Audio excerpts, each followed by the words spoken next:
virtually every one of the top 40 records being played on every radio station in the United States is a communication to the children to take a trip, to cop out, to groove.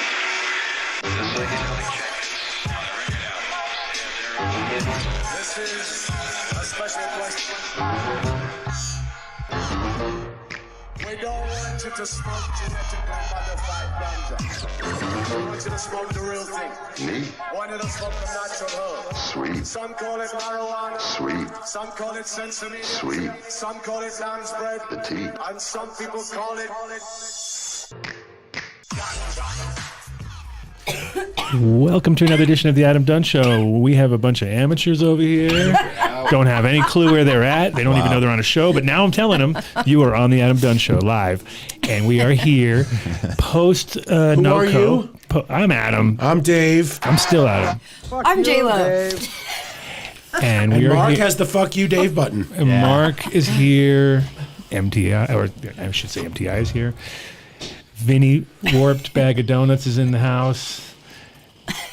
Uncle Andy's in the house. We're about to have this place. This place is going to get so packed out. We've apparently got Duke Diamond. Whoa. Stop it! Stop it! What? Oh, Nobody we're supposed to more. be surprised. Who cares? Whatever, dude. Surprise. I had them all on pins and needles in the chat. I was like, there's going to be somebody's secret guest in the studio. They just all dropped off. They're like, we're out. We're going. We're going to another podcast where he actually talks like normal and doesn't just go into chicken beer the whole time. But it's okay. The man himself will be hopefully rolling through. But what we do have is we have our buddy Josh from LaPlata Labs coming in with his whole crew. I mean, he's bringing the whole crew. So this place is going to be. Oh yeah, whole crew's coming in. They have employees from 4'8" to 7. We got PooGod coming in here live. Jealous. PooGod is here. Yeah. Yeah, Boy, that's Josh, right? No, he's bringing PooGod, so I don't think he's bringing himself. He's talking in the third party. Anyway, PooGod is coming. It's going to be interesting. And then we've also got much more important, because the show was based around, before I even realized NoCo was even going on, months ago, we were contacted, months ago, maybe a month ago or so.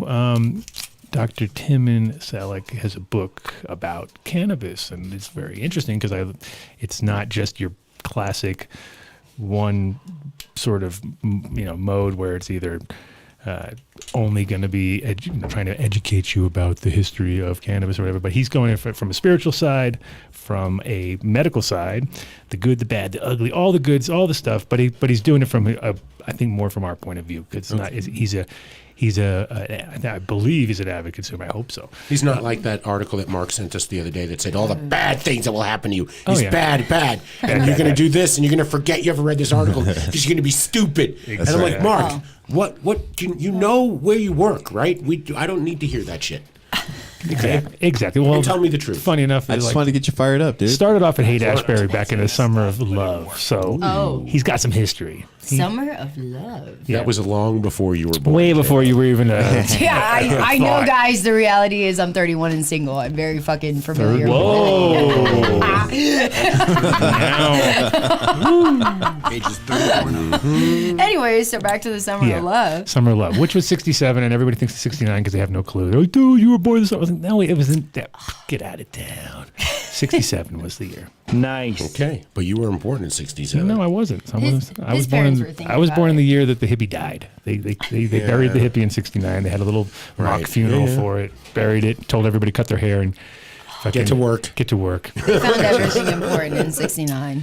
Yeah, get to work. Stop with the fucking acid. Just follow the Grateful Dead. Just relax, How could you follow the Grateful Dead and then forget the acid? No, they were Yeah, telling that's what you I to was stop thinking. with the acid. I said, that's what happened. You just continue on and follow the Grateful Dead. Oh.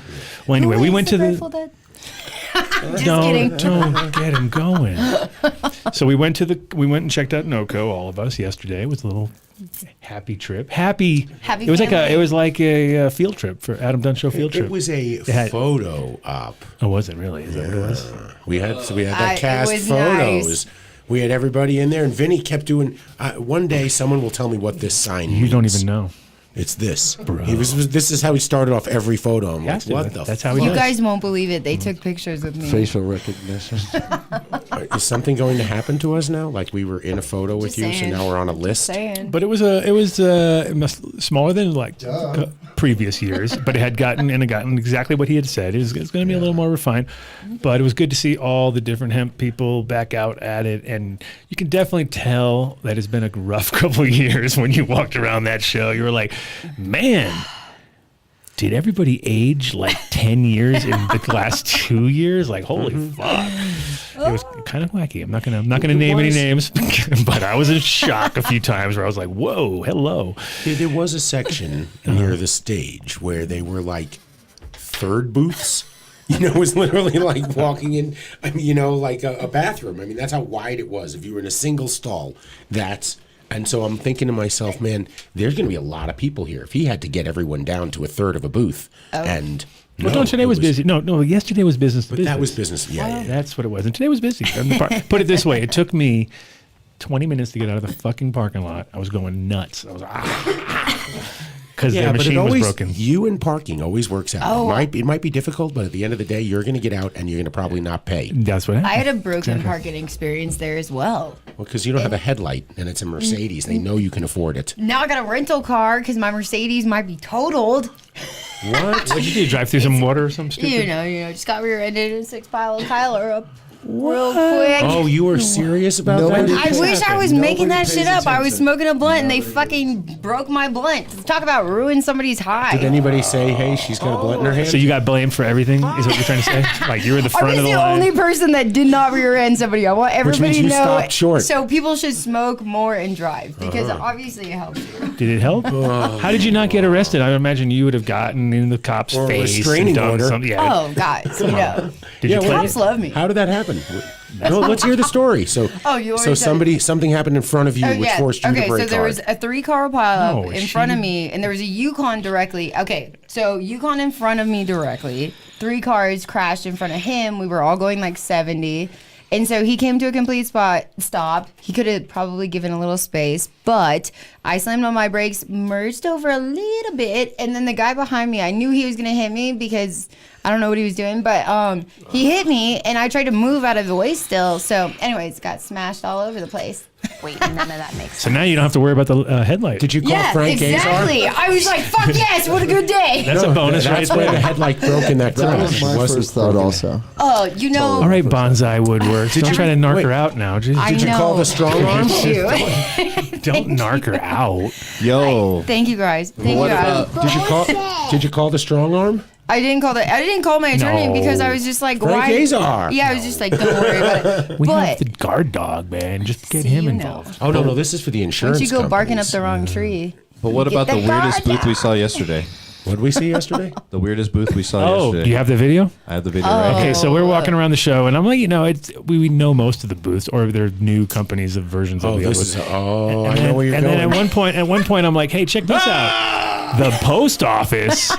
And I was like, of course they're there. What? They were in a quadruple wide. They're trying to take notes. They're the like, whole who's row. the motherfucker sending all this shit? I'm like, wait a minute, what the hell is this doing here? And they were really serious too. They were all like, It was like having one of little the biggest booths. It was the biggest booth, and they were like some lady with a clipboard, of course, and she was telling everybody what to do, and it was like they're taking this shit seriously. How about their new motto? We ship drugs. Exactly. Yeah, it's awesome. The world's greatest drug dealers. Yep. They are the Drug shippers. They are the biggest in the country by far. I mean, by a landslide.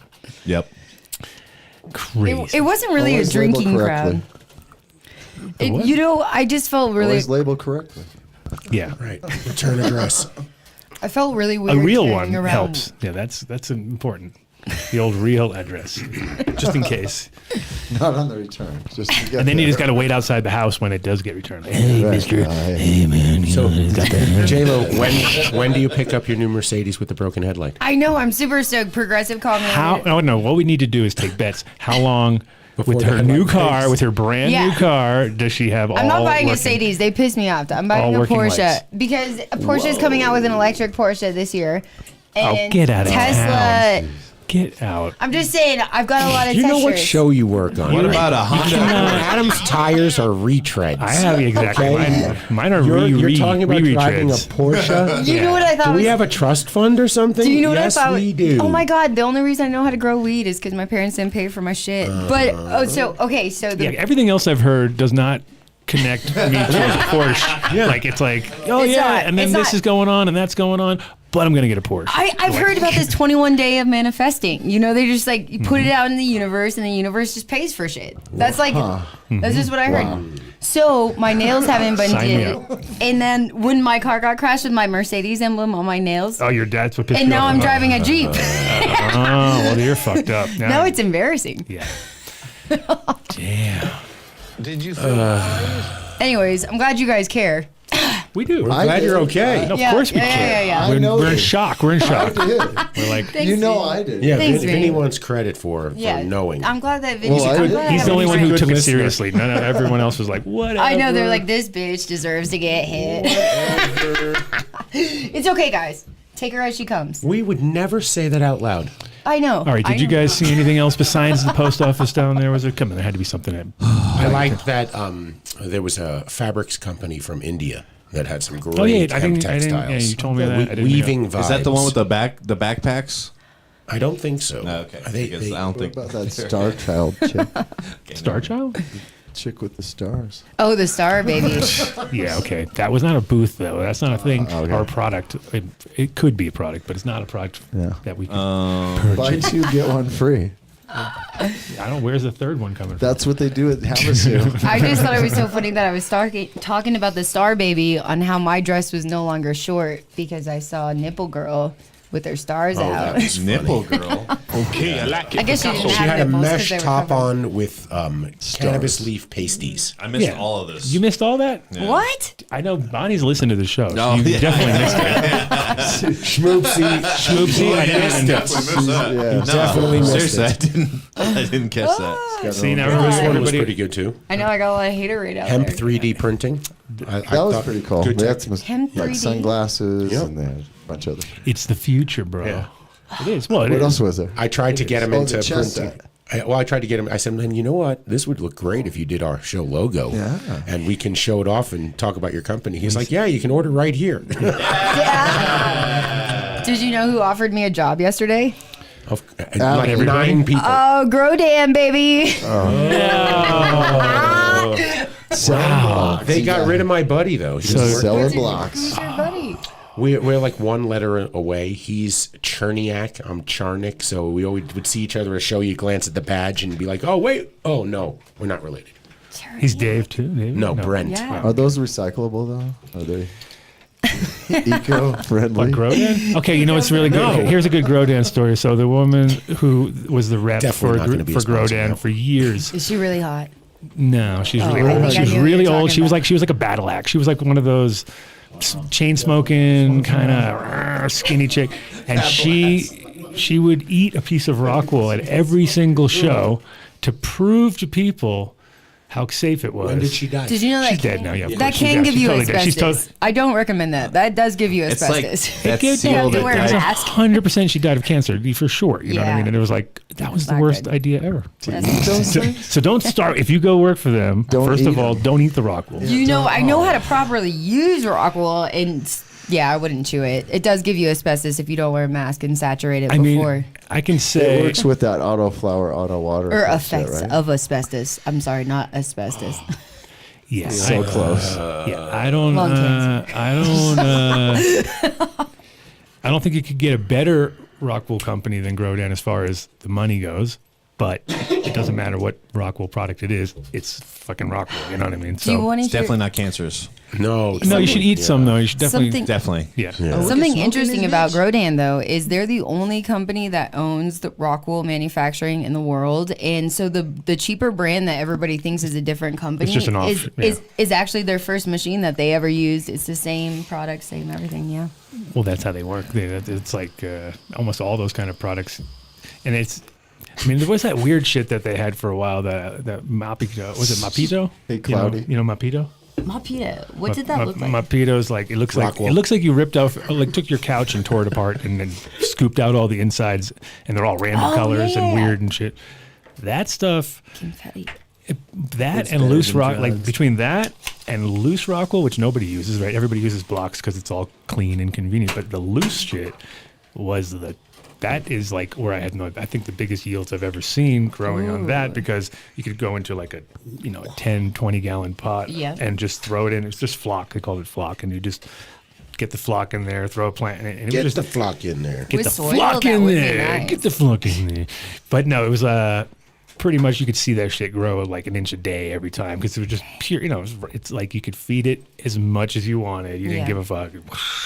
But we were like hand watering them because it was like you couldn't keep up with 10 you put 10 drippers in it, it still wouldn't be dry because the plants were just growing so fast. I like that. I kind of want to try that. Actually, the bubblegum spraying. Is that a hand of the We got the a doc's Tim hand. Is that the They're doc's going hard today. So I had an interesting dab experience.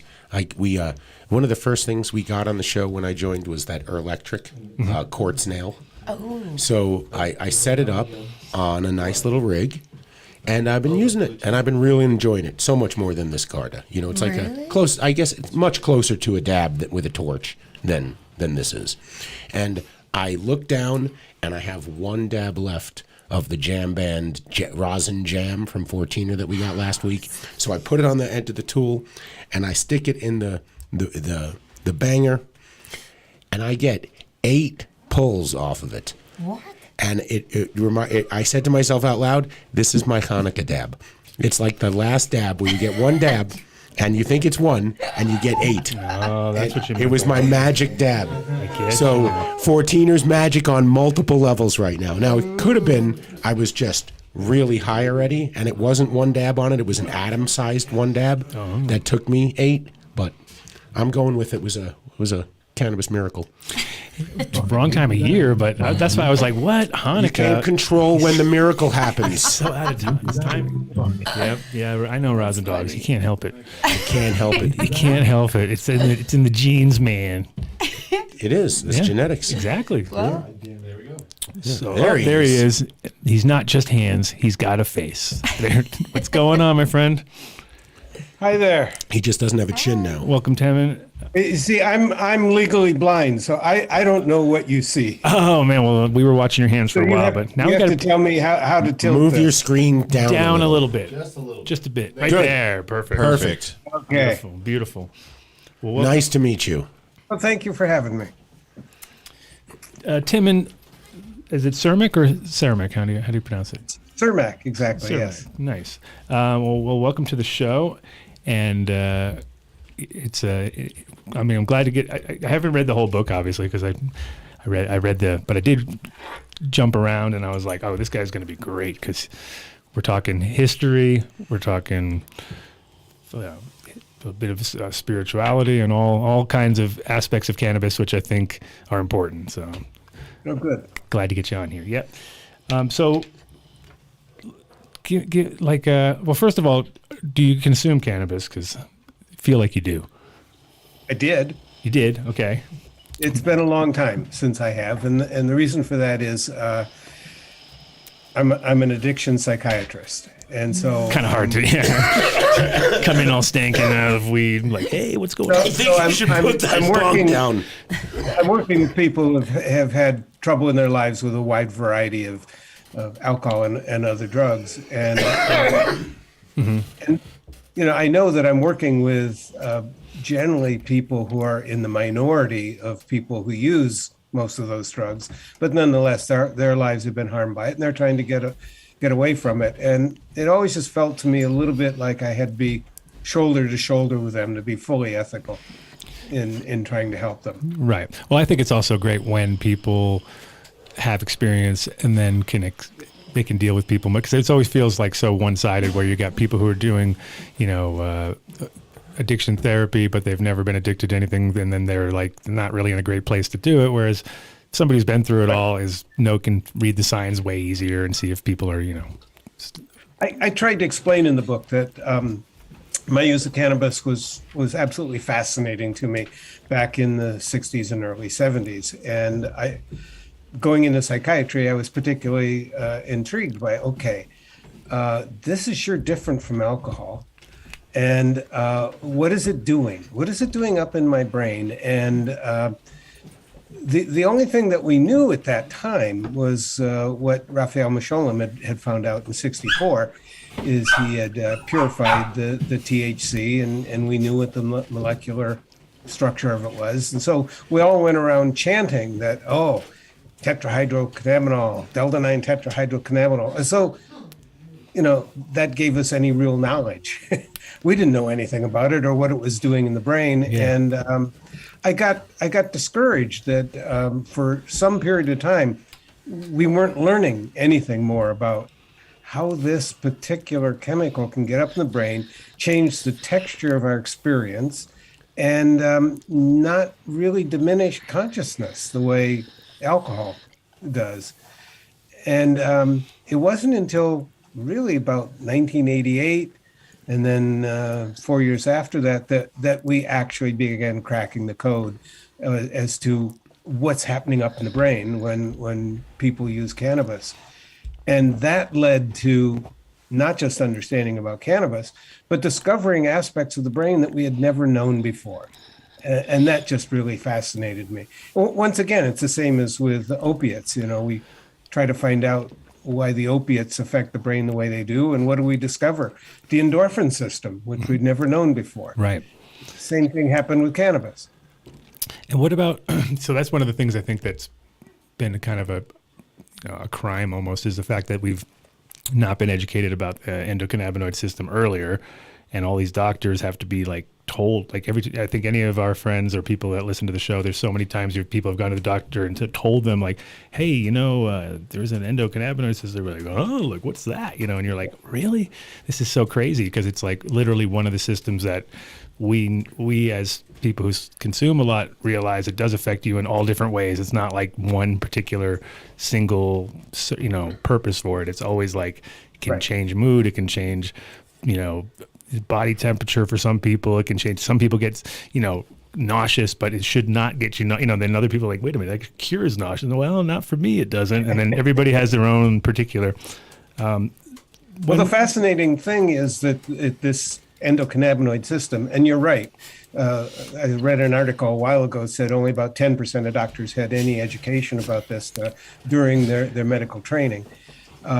And that's actually the reason why I wrote the book I did back in 2020 that's called From Bud to Brain. And that whole focus was on summarizing the science of cannabis and the endocannabinoid system for healthcare workers, so that they're constantly being asked a wide variety of questions, and they need the information in order to give objective and relevant answers. And so I Sorry, we had a dog invade the studio for a second. We had to fight him back. Hold on, they're all 8 pounds. I don't know if that's a virtual dog or a real dog, but okay. No, it's real. It's real. We're not that sophisticated. We have sound effects here, but not the barking dog. But maybe we will. No, that was actually a true dog trying to attack the studio, but we pushed back. So only barking dog is dogs. The reality is this endocannabinoid system is really the master regulating system for all our other neurotransmitters. Sure. And if you don't understand that, you're not going to understand either why cannabis gives the experiences that it does, nor are you going to understand any potential medical uses for it.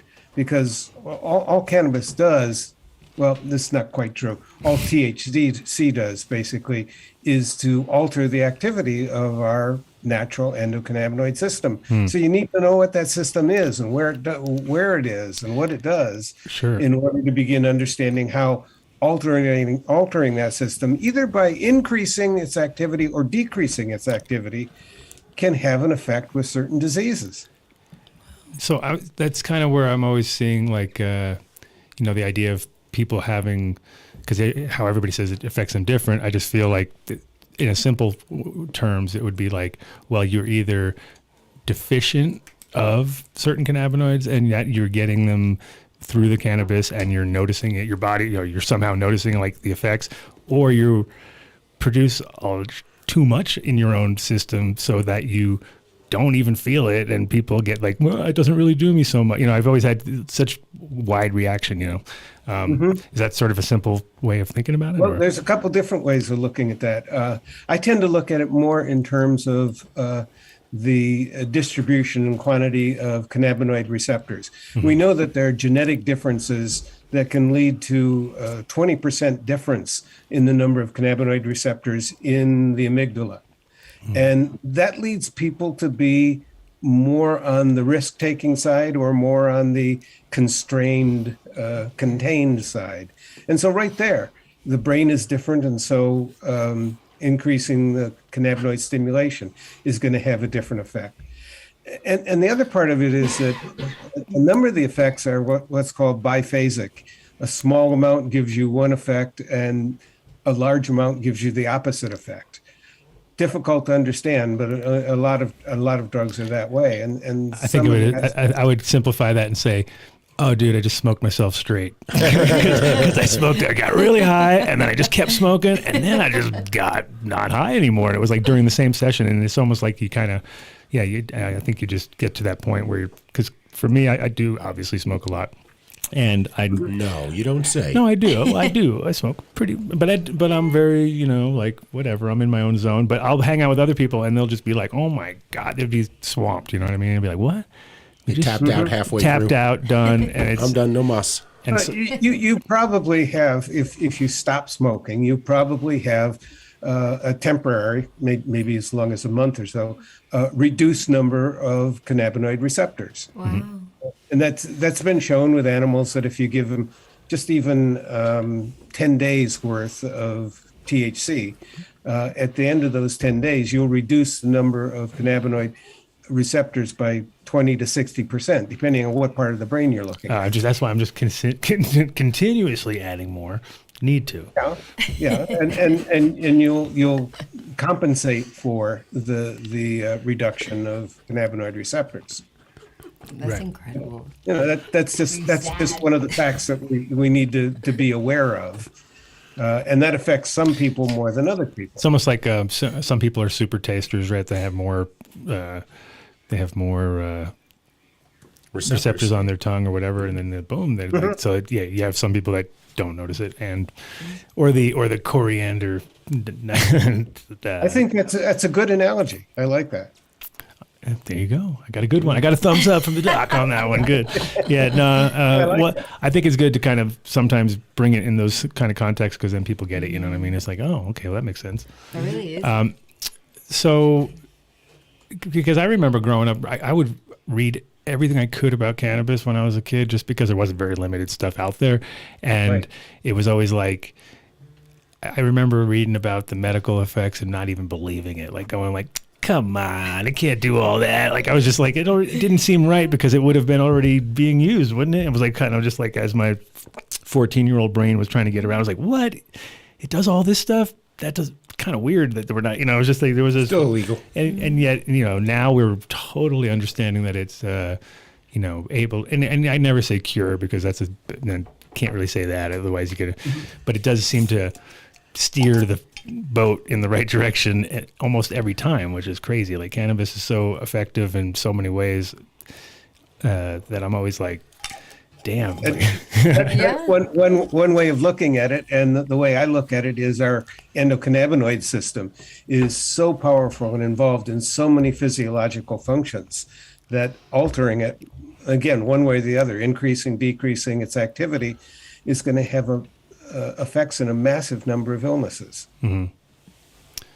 Yeah, it's been ever expanding. I feel like it's going to be just like, because we're breaking down now minor cannabinoids that weren't even known about before. And I feel like, we always used to kind of joke like, because like we knew THC and we barely knew CBD, and then all of a sudden now then with CBG and CBN was a known thing, but it was mostly like, oh, isn't that the stuff that comes out of your pipe? Like, after you've smoked it or whatever. So it's already been. When you talk about what we're going to learn now, think about what you said earlier when you're like, when I'm 14, I'm reading all these benefits of cannabis.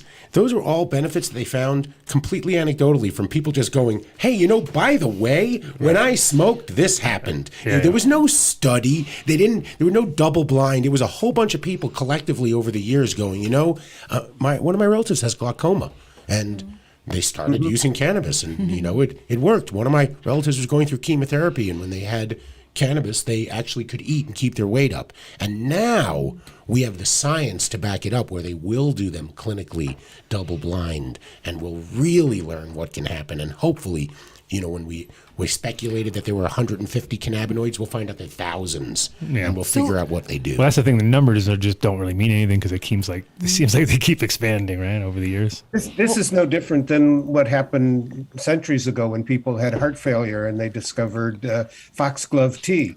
And so when we really studied foxglove tea, we came up with digitalis, which was what they were getting.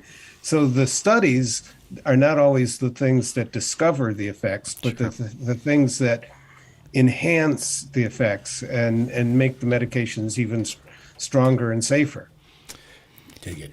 Same thing. People used to have use willow bark for headaches, and that was the beginning of aspirin. Right. Wow.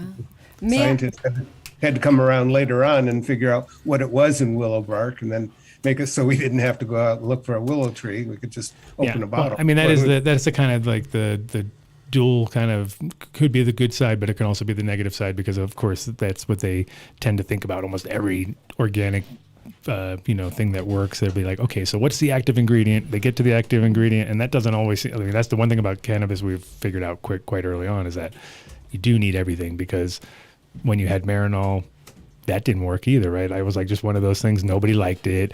It was not nothing like the real thing, even though it was. Immediately, you don't have the CBD in there to be helping them. They just didn't. Some of the parts of THC that people don't like. Right, so it's now, I think it's pretty common knowledge that entourage effect, or however you want to put it, but in general, it's they works better in tandem with other things. So in the beginning, when you first, the part that I did read was, I saw Haight Ashbury, and I was like, oh yeah, this is good. So tell us a little bit, go back in time a little bit, and tell us what you were doing there, and what was coming, because it must have been crazy. My mom was there. In the Grateful Dead. My mom was, I was born in 69 in Woodstocks, right? So my mom was in Haight in the right time. She was there in 67, and she was wandering around the streets there. So give me a little update, because that is definitely. I never worked at Haight Ashbury. David Smith, who wrote the foreword. Oh, that's who it was. Well, that's what I read. That's what I read. It proves my point. He's a colleague of mine. No, the way things worked out was in 1967. I'd still never left Ohio, and I had gotten a scholarship to start a PhD in philosophy at UC Berkeley in 1967,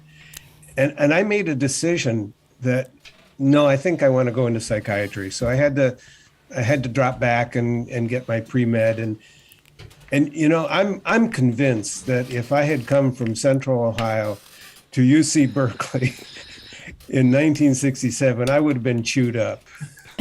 I wouldn't have been working at the Haight Ashbury Clinic. I would have been going to the Haight Ashbury Clinic.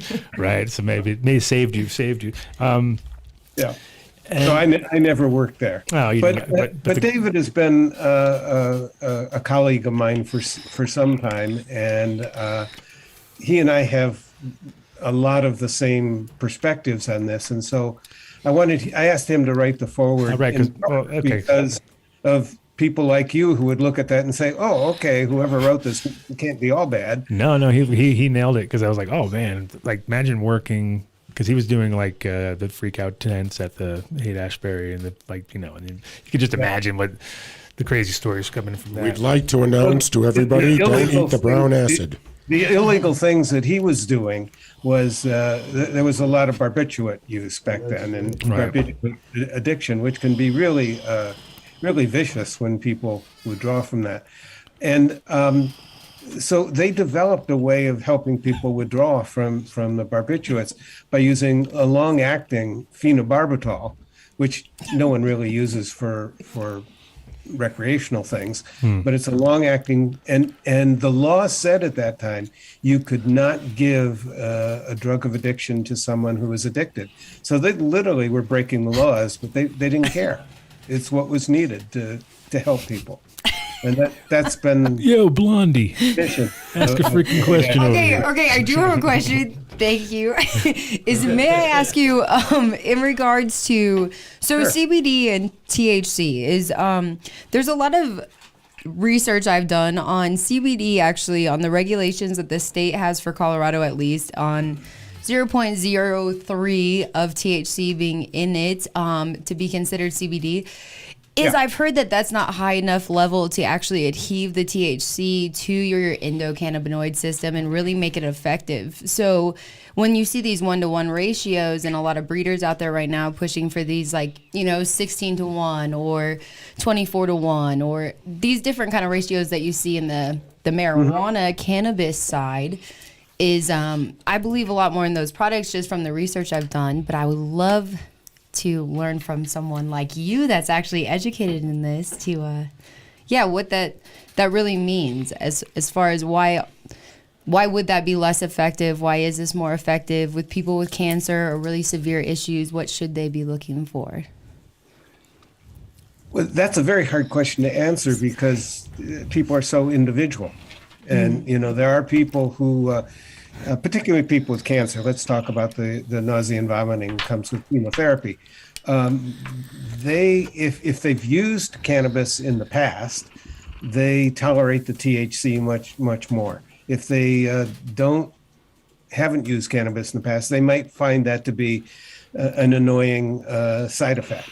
And so you clearly want to be sure that a good amount of CBD is in what they use.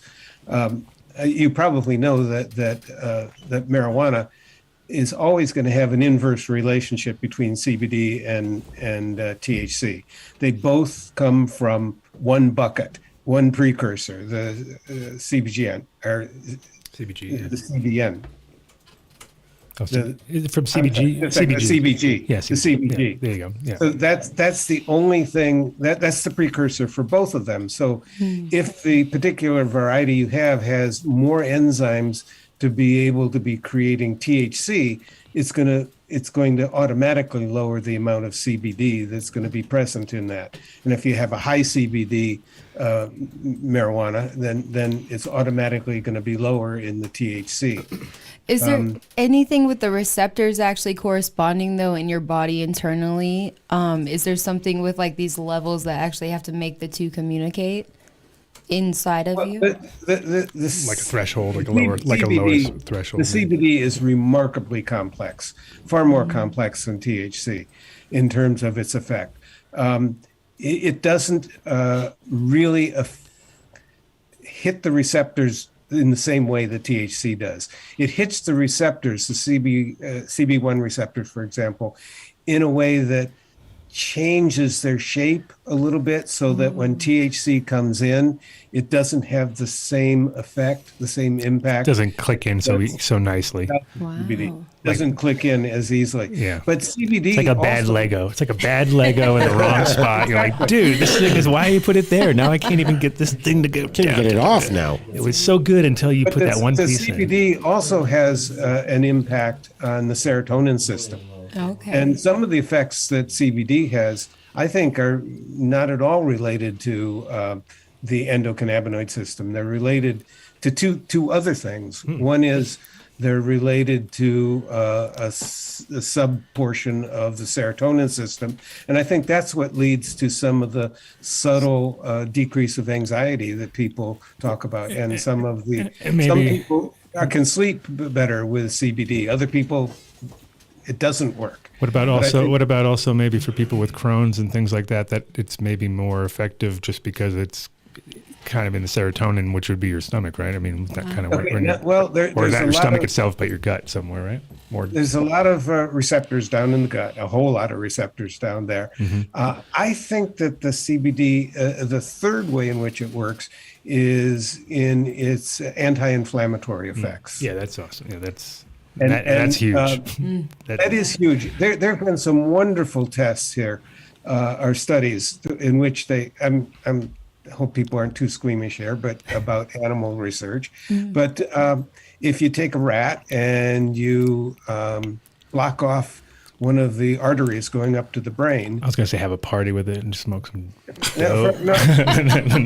No. Hotbox the Nope. rat. Nope. Do that for half an hour and then release it and allow the blood to go back to the brain, and then study how much damage has been done to the brain. But if you do that to a rat that you've given CBD to beforehand, there'll be much less damage in the brain. From the anti-inflammatory.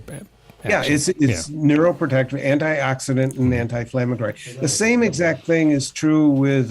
They've done that with rabbits, where you close off one of the coronary arteries for a while, and then release it and look at the amount of heart damage. And if again they've been given CBD beforehand, they have much less damage. The result is I've predicted, and I think this will happen someday, is that when you're in the emergency room on the way to the hospital with a stroke or a heart attack, one of the frontline medications will be CBD to be able to minimize the damage which is happening as a result of the blockage to the brain or to the heart. Any trauma, any kind of trauma for CBD after, I think administered within a certain time frame greatly reduces. Like they were already backed up where it was like crazy numbers too, where it's like, it'll take like 90% of the shock if you're in there right away, but you have to be like right away. Yeah, I can see the kids showing up at the ER going, I just hurt myself. I'm about to go into shock. Somebody give me a dab.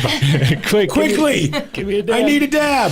Yeah, could happen. But yeah. Well, one other thing that has happened with CBD that I think is fascinating is when you're going to have an organ transplant. Well, someone has to carry that organ. It has to be transported from where they harvest it. Bad word. But look at him. He's harvesting he's on our show harvesting body parts. How much can J-Lo get for her kidney? Yeah, she's got to go. She wants a Porsche. She needs a Porsche. I need to save.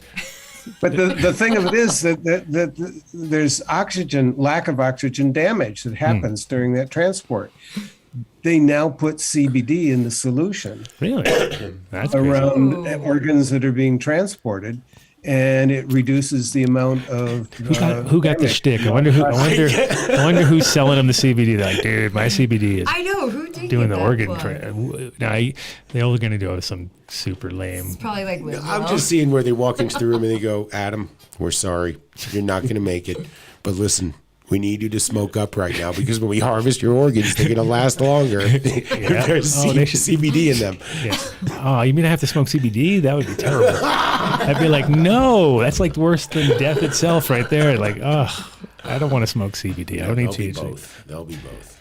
So this next book that's coming out on 4/20 of next month is. It's called Marijuana on My Mind, The Science and Mystique of Cannabis. And so what I've done in this one is I've tried to do really two things. One is to summarize the science in a little bit more understandable language.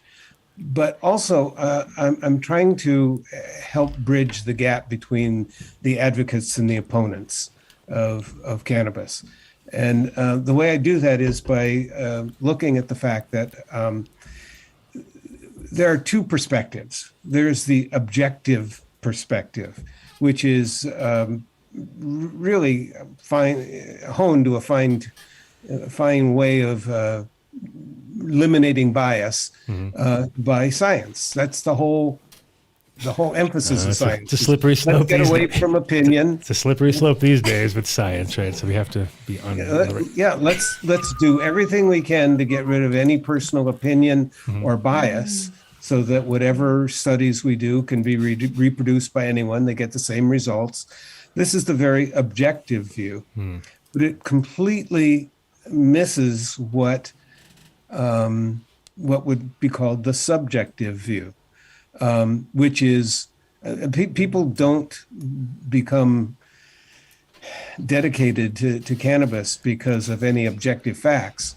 They do it because of the value the beauty, the awe, the whatever subjective reaction they have to it becomes really more important than all the objective facts. But the problem is that so much of education is just confronting people who like cannabis with all the reasons why there are potential risks, there's potential dangers.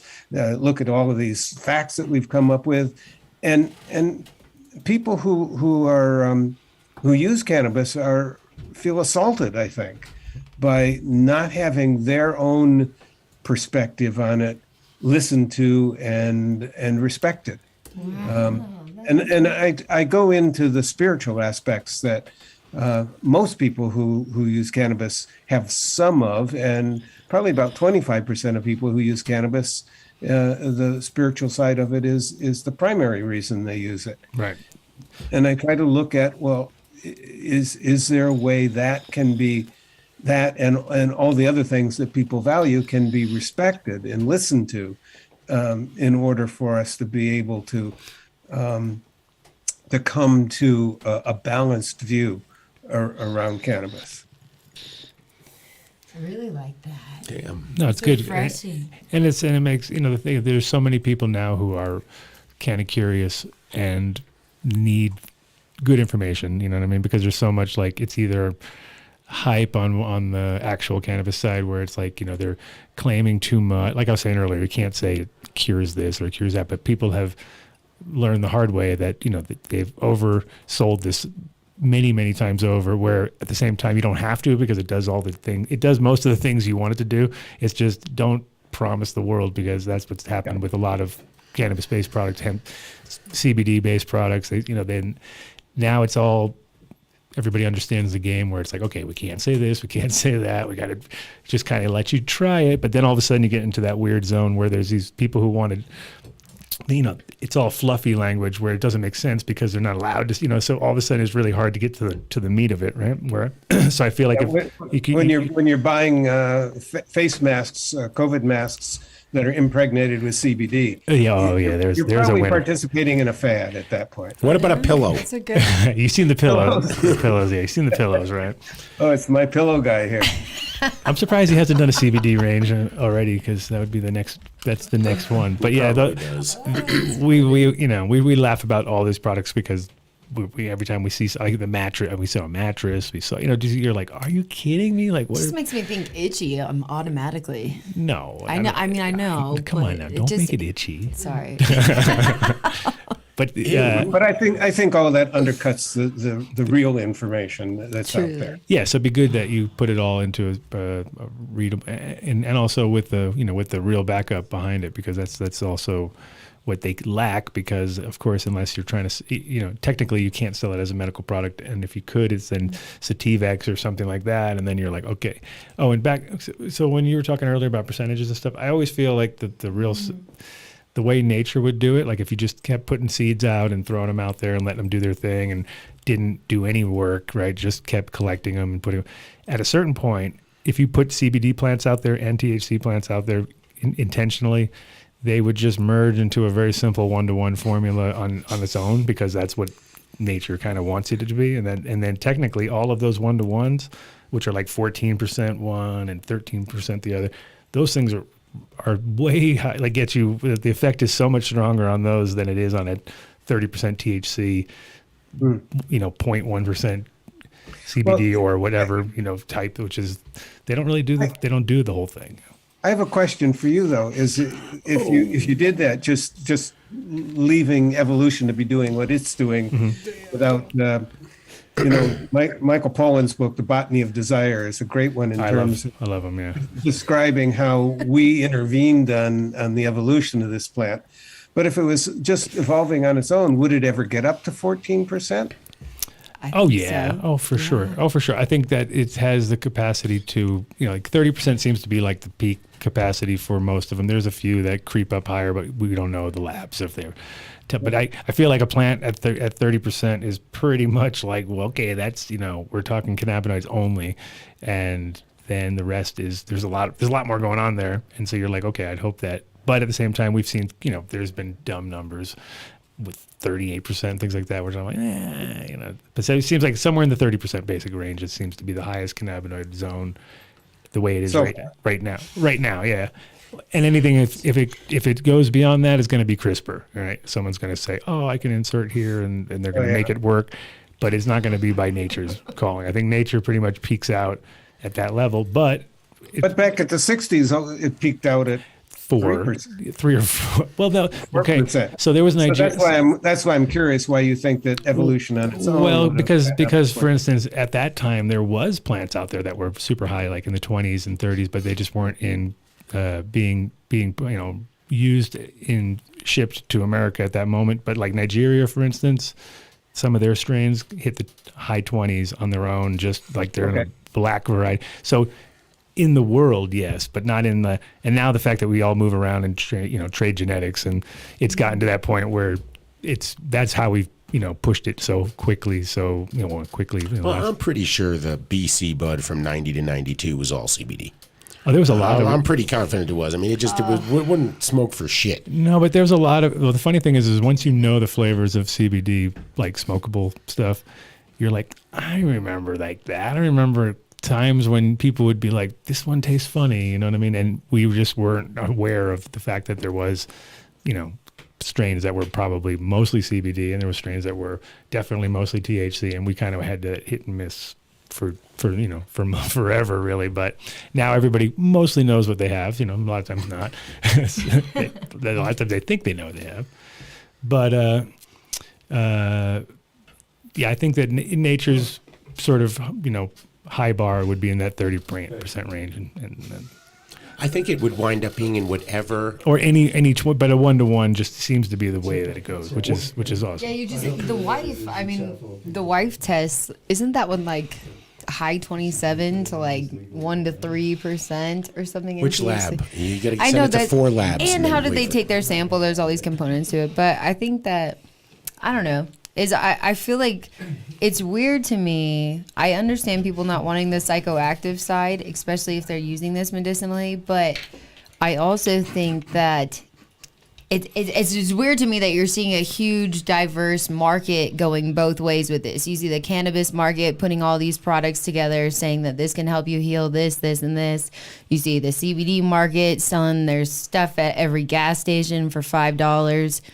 Like the good stuff. Yeah, high quality gas station CBD. Yeah, it's really hard to. Yeah. No, go ahead. Oh no, sorry. I feel like it's kind of hard to trust, I guess, this information at this point because both markets, I think, are really giving it a poor example. Well, I have a question actually. This is something that I always think about. So all these people making all these low, like she was talking about the gas station CBD stuff, right? Like. The fact that people are taking them, it's not like people aren't buying that stuff, right? Now, do you think that there's an accumulative factor that might be affecting people's, for instance, drug tests or having, truck drivers? That's pretty much the guys who are using these things, right? Because they're in a gas station, they're buying some CBD soda made with some kind of, because that's the problem. There's not a real consistent, as far as isolate, yes, but not distillate. If it's distillate, who the fuck knows? You know what I mean? If it's isolate and it's 99.6%, blah, blah, then we're talking super minute residual amounts. But if it is a distillate, and it could be all over the place. I mean, I've seen 63%. I've seen things that were probably not made for human consumption out there. You know what I mean? Which I was like, oh my God, that went into what? And like, that wasn't even finished yet. Like that was some half kind of processed CBD. Quick, get it into bottles. We got to hurry up. Well, you know what I mean? There's no. You were headed towards a question. And I lost track of what it was. I think it's more just seeing like what. Well, no, the residual amounts. I'm saying, do you think that would be affecting tests and things for people? Because that's like, I've always thought that might be a problem, that people end up taking all these different CBD products that are not 100% maybe all CBD. Who knows? Well, this virtually all of the CBD is made from industrial hemp, right? Which is about 15% CBD, and the point has to be 0.3% THC. Right. And I think that the THC that comes from that is going to be eliminated soon enough that it's not going to be cumulative. So I never heard of anyone ending up with positive tests, for example, because of using the CBD products. The CBD itself, I have followed. There's one person, I can't remember his name right now, but he's had over the years followed the potential side effects reported with CBD, and there are almost none. It seems to have one of the highest safety profiles of any medication that any people are taking. There's no addictive potential with it that we know of. It does not reduce or change the number of cannabinoid receptors at all. So it is so safe that I think people can almost feel very confident of taking it for whatever ails them to see if it helps or not. The only problem is that it gets broken down in the liver, and so it uses up some of the enzymes in the liver that break down other medications. So it can affect the level of some other medications that a person might be taking. So that just has to be watched. But yeah, that was actually going to be my next question, was about accumulating in the liver or any other organs. So pretty much that would be the one. Yeah, that's where it's broken down. Yeah. Liver is an amazing chemical system that just is able to break down so many different things. But the same enzyme systems end up breaking down several different things, and so if it gets overloaded by one of those things, it's not going to be breaking down the other chemicals that are there. And what about THC, for instance, and not CBD? Is it the same thing? Same thing, yeah. Same thing, okay. Maybe you could talk about why it's, for years, everyone has always said, oh, do some crack, some cocaine, some powder hard drugs. Where were you hanging out? Whatever it was, it'll be in your system for a day.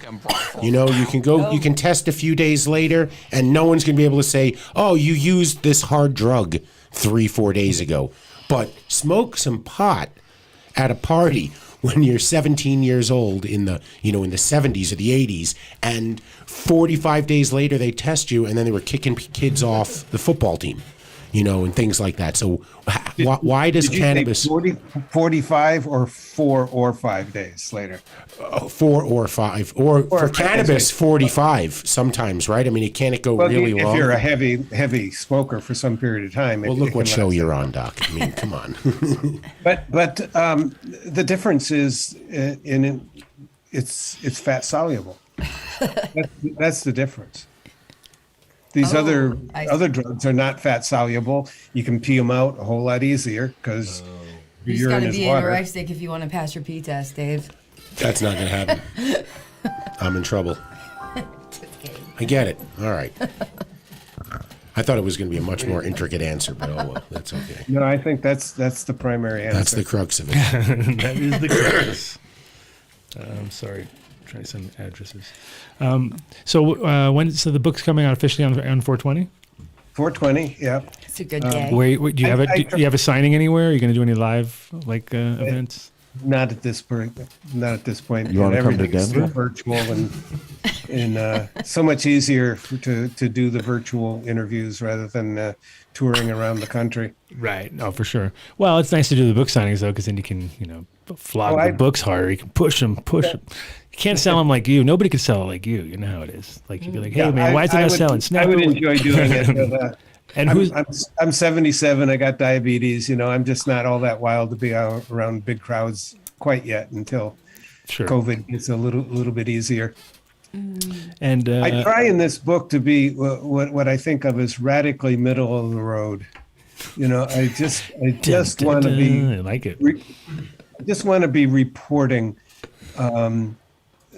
as honestly as possible about what the science says. There's a very recent article in the American Journal of Psychiatry that followed the Dunedin story or the Dunedin story. I'm not sure how. I should. That should be my specialty right there. But how do you not know that story? We need to get on this tonight. Well, this is the one that followed over 1,000 people from a town in New Zealand for 38 years and showed that those who had been heavy smokers early in their adolescence had a reduction in their IQ at 38 compared to that was true. 10 or 11. I'm fucked. And that's a very misunderstood study because everyone says, if you smoke too much, you're going to reduce your IQ. And the whole emphasis of that study was that the only place that they found reductions in IQ were those people who were starting to smoke at 13, 14, 15 years old. How about 11? It's like skip a year. Can I skip over? I think Adam smoked his first bong in uterine. No. Well, probably even 11 and 12. No, about 11 or something. I was old when I started smoking. But they've just come out with a recent article following them up at age 45. And now they're all super successful. Yes. And what they're showing is basically, again, that those people who started very young are the primary ones that continue to show some cognitive and then do podcasts to lower IQ. Yeah, most of them That's why we're not the top. Most likely to have a podcast. That would be the short answer to that one. We could have been number one. But in summarizing that article, hold on, guys, hold on. In my blog post, in summarizing that article, I put it out that yes, we've confirmed that. But if you look at the third conclusion that they have in that article, it's that those people who in midlife are moderate recreational users, they didn't have any decline. And so there's a lot of people who are picking up smoking later in life now, that maybe they smoked earlier in life and then they stopped and they're picking it up again, and they're not having any reduction in IQ. So radical middle of the road means you've got to be honest about this. You might have some... I may be a poster child after all these years, finally. Poster child, Adam Dunn. I can't disagree with you, Doc. Yes. Too early. But I can say that a lot of dumb people are just going to use as an excuse to say, I was really smart before I started smoking weed. And you're going to just tell them, you were a fucking idiot beforehand. I knew you then anyway. So, Do you think, though, that, we're talking about age groups of, when you begin smoking, say you were 12, 13, 14, 15, I imagine trauma at some point in your life has taken place. So, components like that go down to the train of addiction or drugs of choices, or what are the other factors, maybe?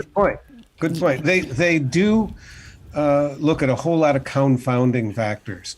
And one of them, socioeconomic, adverse child events, and what they have shown in these particular studies of this cohort of over 1,000 people that were born in 72, 73, is that those things don't tend to make a difference. That the people who aren't smoking are having just as many childhood adverse events. They're just as poor or just as rich as the people who were smoking. So in this particular study, they were able to factor that out as being causative of why people were smoking. I mean, people smoke because they're curious.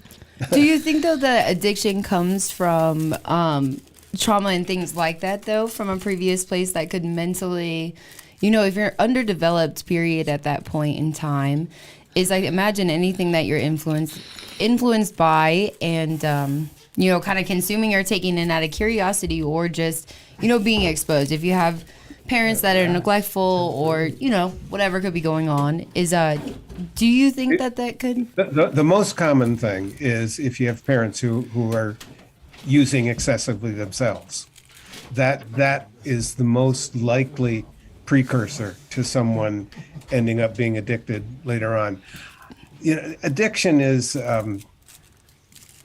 fundamentally something that happens in the brain, and there's an area in the reward system that we look at, a very small area that literally any drug of addiction will cause an outflowing of dopamine right in that reward system, and other drugs, Prozac doesn't do that. Xanax does do it. So any drug that can lead to addiction will cause this, and cannabis causes a lot of dopamine to be released in that reward center, and that's ultimately it's called the I found my keys receptor. That's what they call that one. That's the official stoner one. Like, dude, everything is falling apart, and then you find your keys. You're like, I'm a but hero. that's ultimately the brain. The brain genius. change that's part of addiction. Yeah. You don't have to be addicted to drink alcohol every day, or to smoke cigarettes every day, or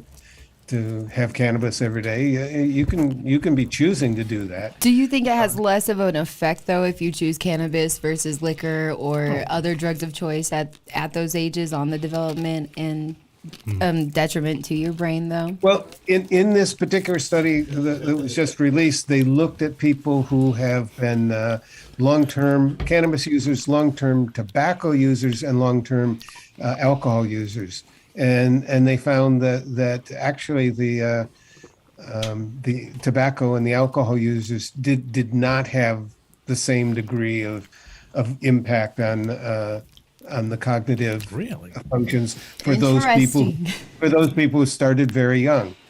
So cannabis probably has. Yeah, but what about their health? That's the thing. Look at it from a cognitive point of view, but from their health point of view, I'd say that point of view.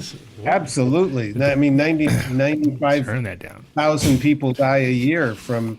Well, actually, it went up during COVID to 95,000 people dying annually from alcohol. I mean, clearly that's much worse, and that's not even counting the ones that died in car accidents. So yeah, clearly, you can ruin every tissue in your body. So that's like the unspoken cognitive ability. Like, smart up here though, maybe not so. Maybe might mess up on the test a little bit, but when it comes to like living good, you're better to select cannabis in the general, term of thing. I say if you're gonna pick your poison, right? I mean, I think it's. I mean, you can lead yourself into dementia with alcohol.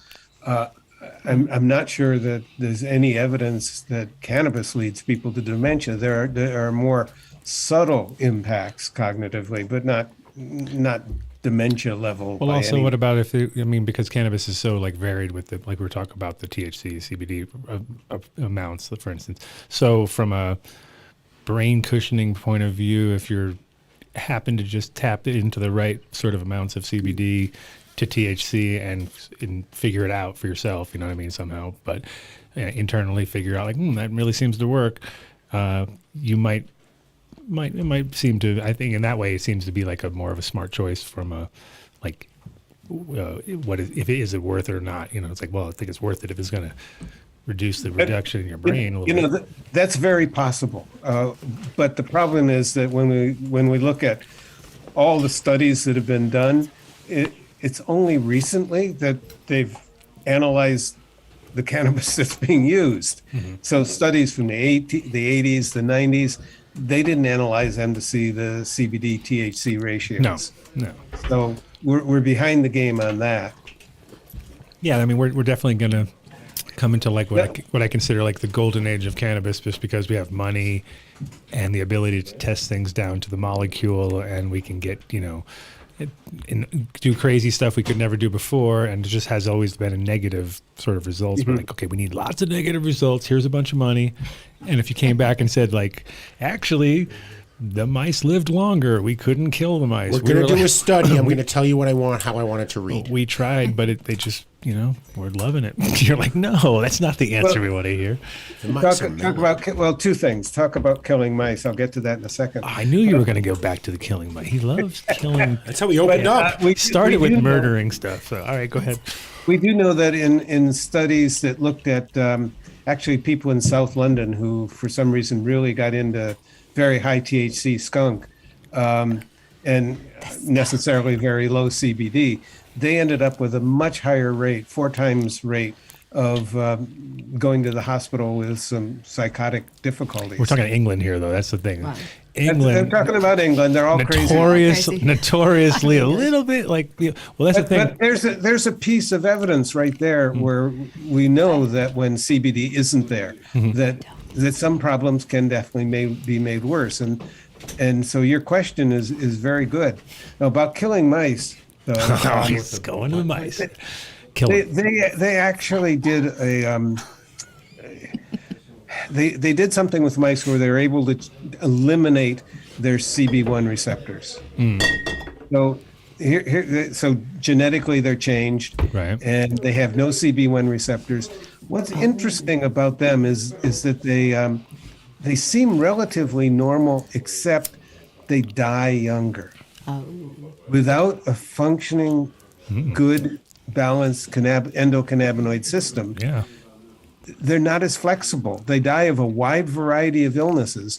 And I think it's very good evidence that a balanced, well-functioning endocannabinoid system makes us physiologically more flexible in responding to stresses.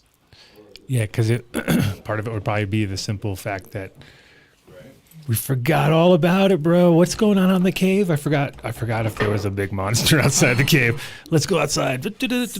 No, it was definitely, it kind of like, I think from a remembering point of view, it's one of the aids maybe, because I think for people to forget is probably as important as for people to remember stuff, just because otherwise we go insane, right? And we can't remember everything. There's some good research that shows that our endocannabinoid system is an important part of our forgetting system. Yeah, that's kind of where I think we're really good at that. Yeah, we're professionals. Really good at that. But what they did was they did some classical conditioning with some animals, and then they stopped ringing the bell, and to see whether or not the animals would forget the conditioning. And if they were given THC ahead of time, they forget the conditioning very quickly. Much more quickly. But the interesting thing is that only worked with negative conditioning. If you ring a bell and then shock their feet, they forget that faster. But if you ring the bell and give them a pellet of good tasting food, they didn't forget that as fast. It literally helps people forget negative memories more than it helps people forget positive memories. Which is why, when you remember having gone to the concert and you completely forget that you thought that there was a narc behind you that was trying to arrest you. Well, this is back in the bad old days. The old narc days. Back in the days of the narcs, yeah. Dave's a narc, and you by the way. only remember how great the concert was. Mm-hmm. No, and I always think of it from that side as far as like the cushion, the brain cushion. That's I'm always on the tip, like cannabis, brain cushion, perfect. And also the forgetfulness, I think, is also as important as, because people always go like, man, how come you're so relaxed? I'm like, dude, because half the things I just don't even care about. Like I just forget them on purpose because otherwise you're just going to stress your life out. You need to kind of calm the fuck down. Everybody's got issues, but at the same time, Dunn just became the patron saint of all football players. Why is that? Think about it. Before every game, you should be getting high and smoking cannabinoids. Perfect. To protect your brain. I've ruined so many shows, so many concerts. I don't know if that's a good idea because people are precision orientated, and then you come in with cannabis and the right cannabis. We've ruined shows. We've been like, wow, this is the worst show these guys have ever played. It's like, yeah, I know. I gave them a bunch of weed and they got really high and they're a little off their game right now. So it might not be the best idea. So, Doc, how do people find your books, where you are? What's your website? Are you on Instagram? Do you have an OnlyFans page? I am so old school. I don't have any social media. What? I know. I looked for you. I tried it. I was like, nah, this is definitely not. He's a ghost. He's a ghost. I'm just putting up a web page that's going to be up in a couple of months, a couple of weeks. It's just going to be cermakmd.com. I'm sending you That would be the easiest way to learn about the books. The books, it's already up on Amazon as you pre-purchase if you want to. So that's and. You could go to Cambridge University Press, which is where the publisher, and they'd be able to sell it to you too. But Amazon's probably easier. Okay, I'm putting it up on the screen in a second. I'm sending it over to Mark right now. Mark, you got marijuana on my mind. Yes, sir. And then sounds like a Simon and Garfunkel song. I got marijuana. Oh, it could be a country song. Certainly, or John Denver. Marijuana on my mind. I thought it was Willie Nelson. You thought it was Willie Nelson. See, yeah, you see. Carolina on my mind. Nice. Thank you so much for your time tonight. You were incredibly informative, and as a lot of the fans were giving me crap in the chat room, I was quiet because there was an expert talking, and there was no need to crack jokes. Well, the problem was that we also got a chat gang, and so of course we're never laughing at you. Don't worry, Doc. We're all listening, but It's like having a studio audience. You can't stop giggling because the chat gang is out of control sometimes. So you have to watch out. So we're sometimes we're reading their stuff and we're laughing about that, but. No, it was good info for sure, and I'm gonna now that I have I sent you guys a copy, so we're gonna make all these guys read it too. So I can't wait. Well, I appreciate the time to be able to talk about it. But if you ever have anything else coming out, please come back on the show and give us a call and let us know anytime. Oh, actually, we're doing a 24-hour show if you want to partake, because we're all past guests are invited, so it's we do a 24-hour show. We got a lot of time to kill, so if you feel like you're staying up, maybe you got a little insomnia, Adam Dunn shows up. We know that it's gonna be on 420, so it's your book opening day. We may want to check in with somebody. We'll be awake. Doing it is on 420. Yeah, we are. So it's going to be from 419 to 420, from 420 to 420. So we keep it simple like that. So we'll talk to you after the show, and we'll try to figure out a time slot that makes sense. And send me a link. We'll hype you up on the show. I don't know if you have my email, but it's easy. Well, no, I don't want to give it out to everyone. Yeah, maybe just keep that on the down low, Doc. Give me your thing on the side there. Now, cool. So. Timmen Cermak, right? Mm-hmm. That's it. That's right. All right, my friend. Thank you. Thank you so much. Thanks, I like Doc. MD. I like MD though. Yeah. It's even more it's not like doctor, because doctor sometimes Doctor that's MD. like some bullshit, right? No, we're seeing the MD, but we say doctor. We know he's the real doctor. He's not the PH doctor. Oh, look at you. All right, man. Thank you very much for coming through. Thank you. All right, peace out. What do you know about quantum physics and shit like that? Oh, look at that coming in hot with that one. Oh yeah, this is going to be interesting. This is going to be the most interesting one ever. It's inside baseball with Adam Dunn here.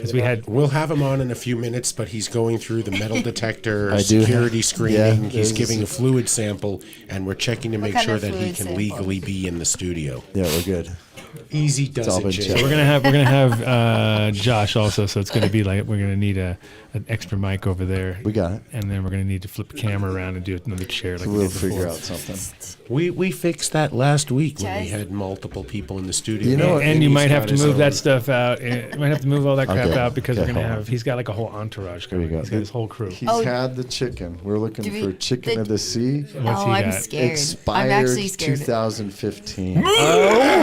Where'd you get that? What are you gonna do with that? Where did you get that? I don't know. We're gonna ask our guests. Oh, is it cooking with our guests? Cooking with. Oh, I just threw up on J-Lo. Yeah. Yeah, this show's Well, they have gone. that show where people open Do you up. have Fish it again. Have you got the off the rails thing ready or not? Which one? All of them? Any of them? You got, Yeah. you got some You guys off- are savage. This is about to become one of those shows. Savage. And we got Jessica Relax. Albacore. I don't even have to let him do it. I'm not even going to let him do it. Relax, bro. He said 2015, man. Yeah, Allow it's a Jessica moment of Albacore. silence Remember, you're afterwards. on the air. You remember. Remember. That is gnarly. Yes, let's stay in the Dave, moment. or Mark- 2015. You said something about J-Lo I do was nothing. 8. Mark's black gonna, tuna yesterday. Nope.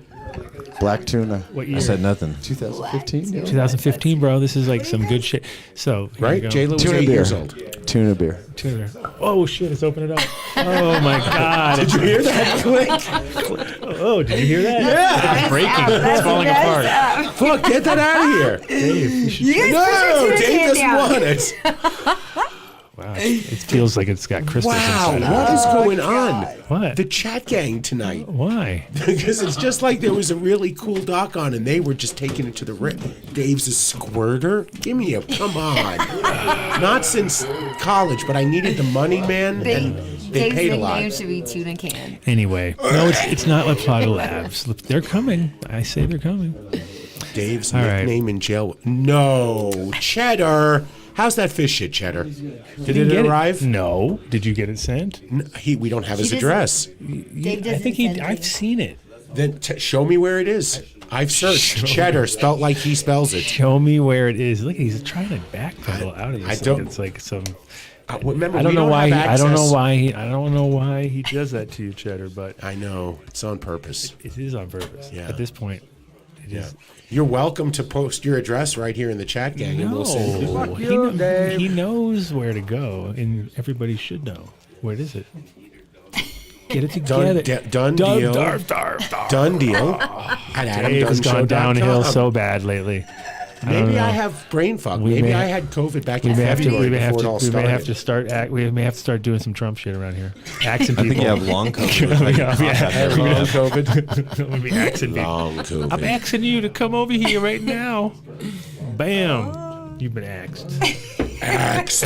On the Adam Dunn Show. Dave's a what? A squealer. Well, maybe at times. He's a narc. We all know it. Anyway, Yeah. You're under Imagine arrest. what it feels like to sit next to him. I'm saying if you're a narc. Oh my God. Do I have to tell you though? Legally, if you ask. I think legally, if you ask, right? I have to tell the Don't truth. tell me. Don't tell me. Shout out to Mountain Jeff. Gosh. Obviously, So what do you think about the key lime pie? The key lime pie from Uncle Andy? Grown with culture. That's Beautiful job. Beautiful. Beautiful. And it smells fantastic, tastes fantastic. Do we have those little Burns cameras? amazing. Huh? Do we have it? The camera for J-Lo to play with? Don't look at my Bud nails. Cam? We He's need definitely one, in cahoots but, with Pinsky, but though. we can't because what happened now? Now we have 9 cam. Did you get the new cam set up? I feel like there's some cameras in here. Yeah, that's the I new just got that cam. vibe. It's the same as the old cam. It's the same as the old cam. I just don't have to bring my camera anymore. That's all. Oh, it's Same such a as the old cam. non-improvement. Sorry, I didn't. We have I not didn't mean improved it. one bit around here. Improve my life. All right, are we going to do some shout-outs or something like that? Because it's like Oh, what, you perfect want to time. do that or what? Let's do it now because then it's going to turn all crazy, crayhouse. I know it is going to get wild. Well, Did you then send build a James? soil. Did you send James his link? I send him a link every week, it off. boss. So if you're listening, my friend, you may want to get on at the end because we'll do him last because of our guest. Hell Makes yeah. sense to bring him in last again. Okay, got that under control. And of course, speaking of control, build a soil. Come on, guys, get out of the fucking ad. Jesus. Wow. 855-877 These guys, soil. they're all fired. I'm firing everybody this week. Sorry, Dave. Just me, you, and it's just me, Back to the beginning, man. you, Yeah. and you, and that's it. Build We're a soil. You guys are gone. Sorry, Dave. Build a No. soil. Jeremy and crew have been a part of the team for a very, very long Look time. at him taking a. He knows Yeah, what to go. He knows what to do. They are the shit. And you have any soil needs, any order, $500 or more, free shipping in Colorado and New Mexico. You give them a call if you have any questions about your plants, whatever you need, from mushrooms to produce to cannabis. They can help you at buildasoil.com. Look at you. 855-877 soil. Did you do the 855? Several times. Did you? 85. Yes. I didn't do it well enough. I didn't hear it. And using some of that organic soil. At Green Farms Med, 5-year living soil, amazing flour, rosin. They sell all the edibles from all the companies. I'll tell you that fucking tincture, by far the best. Yeah. And even the 1,000 works great because that's what he had last time that I tried. And it was like, what the hell's going on over there? We losing cameras? Yeah. I didn't even see Vinny was there. I thought it was just cameras falling. He's playing with the microphones. Vinny's gone nuts. Okay. What are you doing over there, Vinny? I'm going to buy another stand. I bought that other stand for the new one. We're going to do one for that one. All right, guys. Make sure you ask for the done deal at You're Green good. Farms Med. They'll take good care of you. Did Vinny hand out his chocolates before the show or something? Yes. He ate like all of them. He thought he was going to I eat had like the big one. Is that what happened? I had a big one. You guys had them? Yeah, go ahead. They're just fine. I thought that's why everything was getting weird. Why? It's because Who's you guys weird? had the chocolates. No, they're good. What do you mean got They're weird? potent. Who's gotten weird? No, nothing. Everything's fine. Green Farms Med, Colorado Springs, got to be a medical patient. If you're not a medical patient, you can get your card at Dr. Joe's. Look, everyone wants their job. They're all trying to get your job. All right. Jeff Wells is like, he's in. I'm in. But You're in like Flynn. He's like, get rid of Dave. Dave sucks balls. Yeah, Dave sucks balls because he let Dave. guests talk. Fuck. Okay. Anyway, who's next? No, I know you did a good job. I'm impressed. I was like, wow, he's letting him talk. Fucking Vinny was How do you crack under jokes control. with the doctor? Everyone was under control. Vinny tried one drop that was retarded, so that ended that idea quickly. He could have subtly done his drops and made it really cute and smooth, but instead he came in at fucking 11 on one of his drops that did not work at all. Well, it was on Bluetooth, so we're not doing that. Oh, okay. Never use Bluetooth, guys. It's all wires. That's why we have to look like this. Hardwire. It's He was missing analog. You gotta have hardwire. Analog. Yeah, he likes hardwire. Hard. I like the wire. I like the wire hard. How was the Golden God? Okay. Yeah, that was. I knew it was that, but you went so fucking to the paint with that it did not work at all. Sorry. Bokashi Earthworks. Bokashi Earthworks. Ask for the hell done deal. yeah. You It was get, like Gonzaga last It's a big night. done deal. It's 25%. It's 25%. It's our biggest. Yeah. It's almost our biggest, but we won't talk about that one yet. But it is definitely right up there in the 1% point, and it's fucking top quality Bokashi that they do, and limited, small runs and on point. And he's an amazing guy. We'll have him back on the show. Russell Brand. Russell Brand. You got Russell Brand? Yeah, Russell Brand. Hey, he's coming in. But yeah, great products, and also he's got some MK crosses that are looking fire. So. And make sure if you're following Brandon Russ that it's the right account and that it's not one of the dupey, fakey ones. He's He's got a whole bunch. It's fucking crazy. More than I've ever seen. I know, right? Yeah. It's like It weird. is It's like crazy. Pretty much if it has a number next to it, it's not him. Oh. There's so many. It's almost like Top Dog. Him and Top Dog are Crazy. pretty much neck and neck for most Bokashi Earthworks. ridiculous amounts of people trying to rip them off. So. All right. Ozo Coffee. I just ordered a 5-pound bag. It's on the way. One just big old bam. Yeah, it's That's just it. like, let's just fuck it. Because like I like worked it all out with the done deal. Like it was just about the same as what I was doing with the 5 bags. So I was like, fuck Yeah, it. of course it's the same. It's fucking weight. That's how Yeah, it dog. works. Yeah, dog. That's how it works. Yeah, dog. That's how those things work, man. Well. But you get 5 less bags. No. Oh, you did not get No. You get more. What? Oh. You're getting 5? Because those are 12-ounce bags, That coffee not is 16-ounce so good. bags. Ozo, delicious. So that's where the deal is. The real deal is getting the 5-pound bag. Ooh. Yeah. It's always the more the better. Yeah. That's The more right. you spend, the more I bought you save. Look I at bought that, a bag Dave. of Don't you know it? kidney stones. Anyways, I love Ozo Kidney Coffee. stones. stones are Wait, that is not a good way to sell fucking Just kidding. coffee. Not mention kidney stones during the coffee shout out. Just because I drink too much, you don't Dave. have to drink that much, but you can also buy good coffee for when you do drink coffee. What are you talking Here about? at You got kidney ozocoffee.com. stones now? You drink, which one you buying all the coffee How much of? coffee do you have to drink? I don't want that flavor.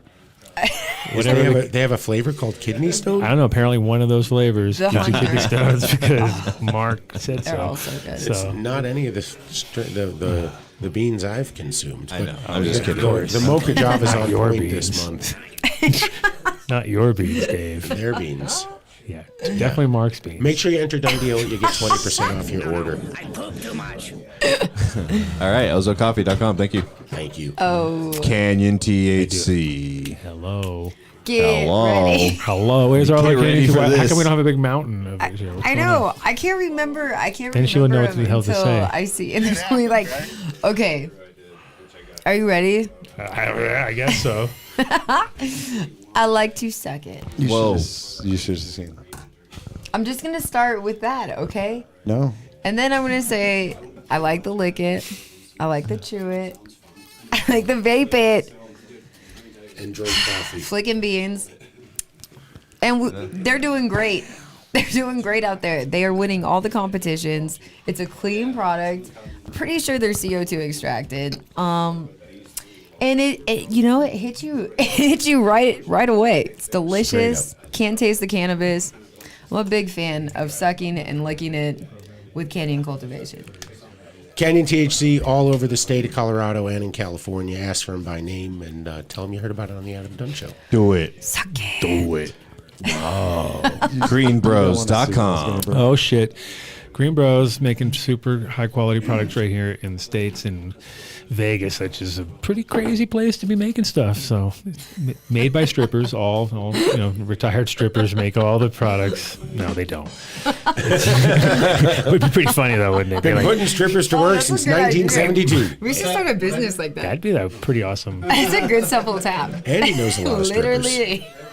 He knows a lot of strippers. Does he? Oh yeah. No, they do make it there in Vegas, and they have everything from tabletop models to humongous industrial size gear, and quality's all the way through the same, which is top. So I found, I think I should find it one day, but I did find at one point the photo of when I had borrowed it and took it apart and totally took photos of the inside of it and were like James Bonding it, because it was like, oh, I'm going to figure this thing out. And I was like, man, this thing's so simple. I was like, and that's what the beauty of it is. It's just a simple design, and like you can see they all laser etch everything and build everything there. So it's pretty much like one of those things where it doesn't have so many moving parts that because a lot of those ones are like great, but then at the end of the day, they're kind of more parts to break. Oh, the kid dropped the barrel, and now the barrel's got a little bend in it, and fuck it, you got to go buy a new one, and that's like definitely more than it's worth.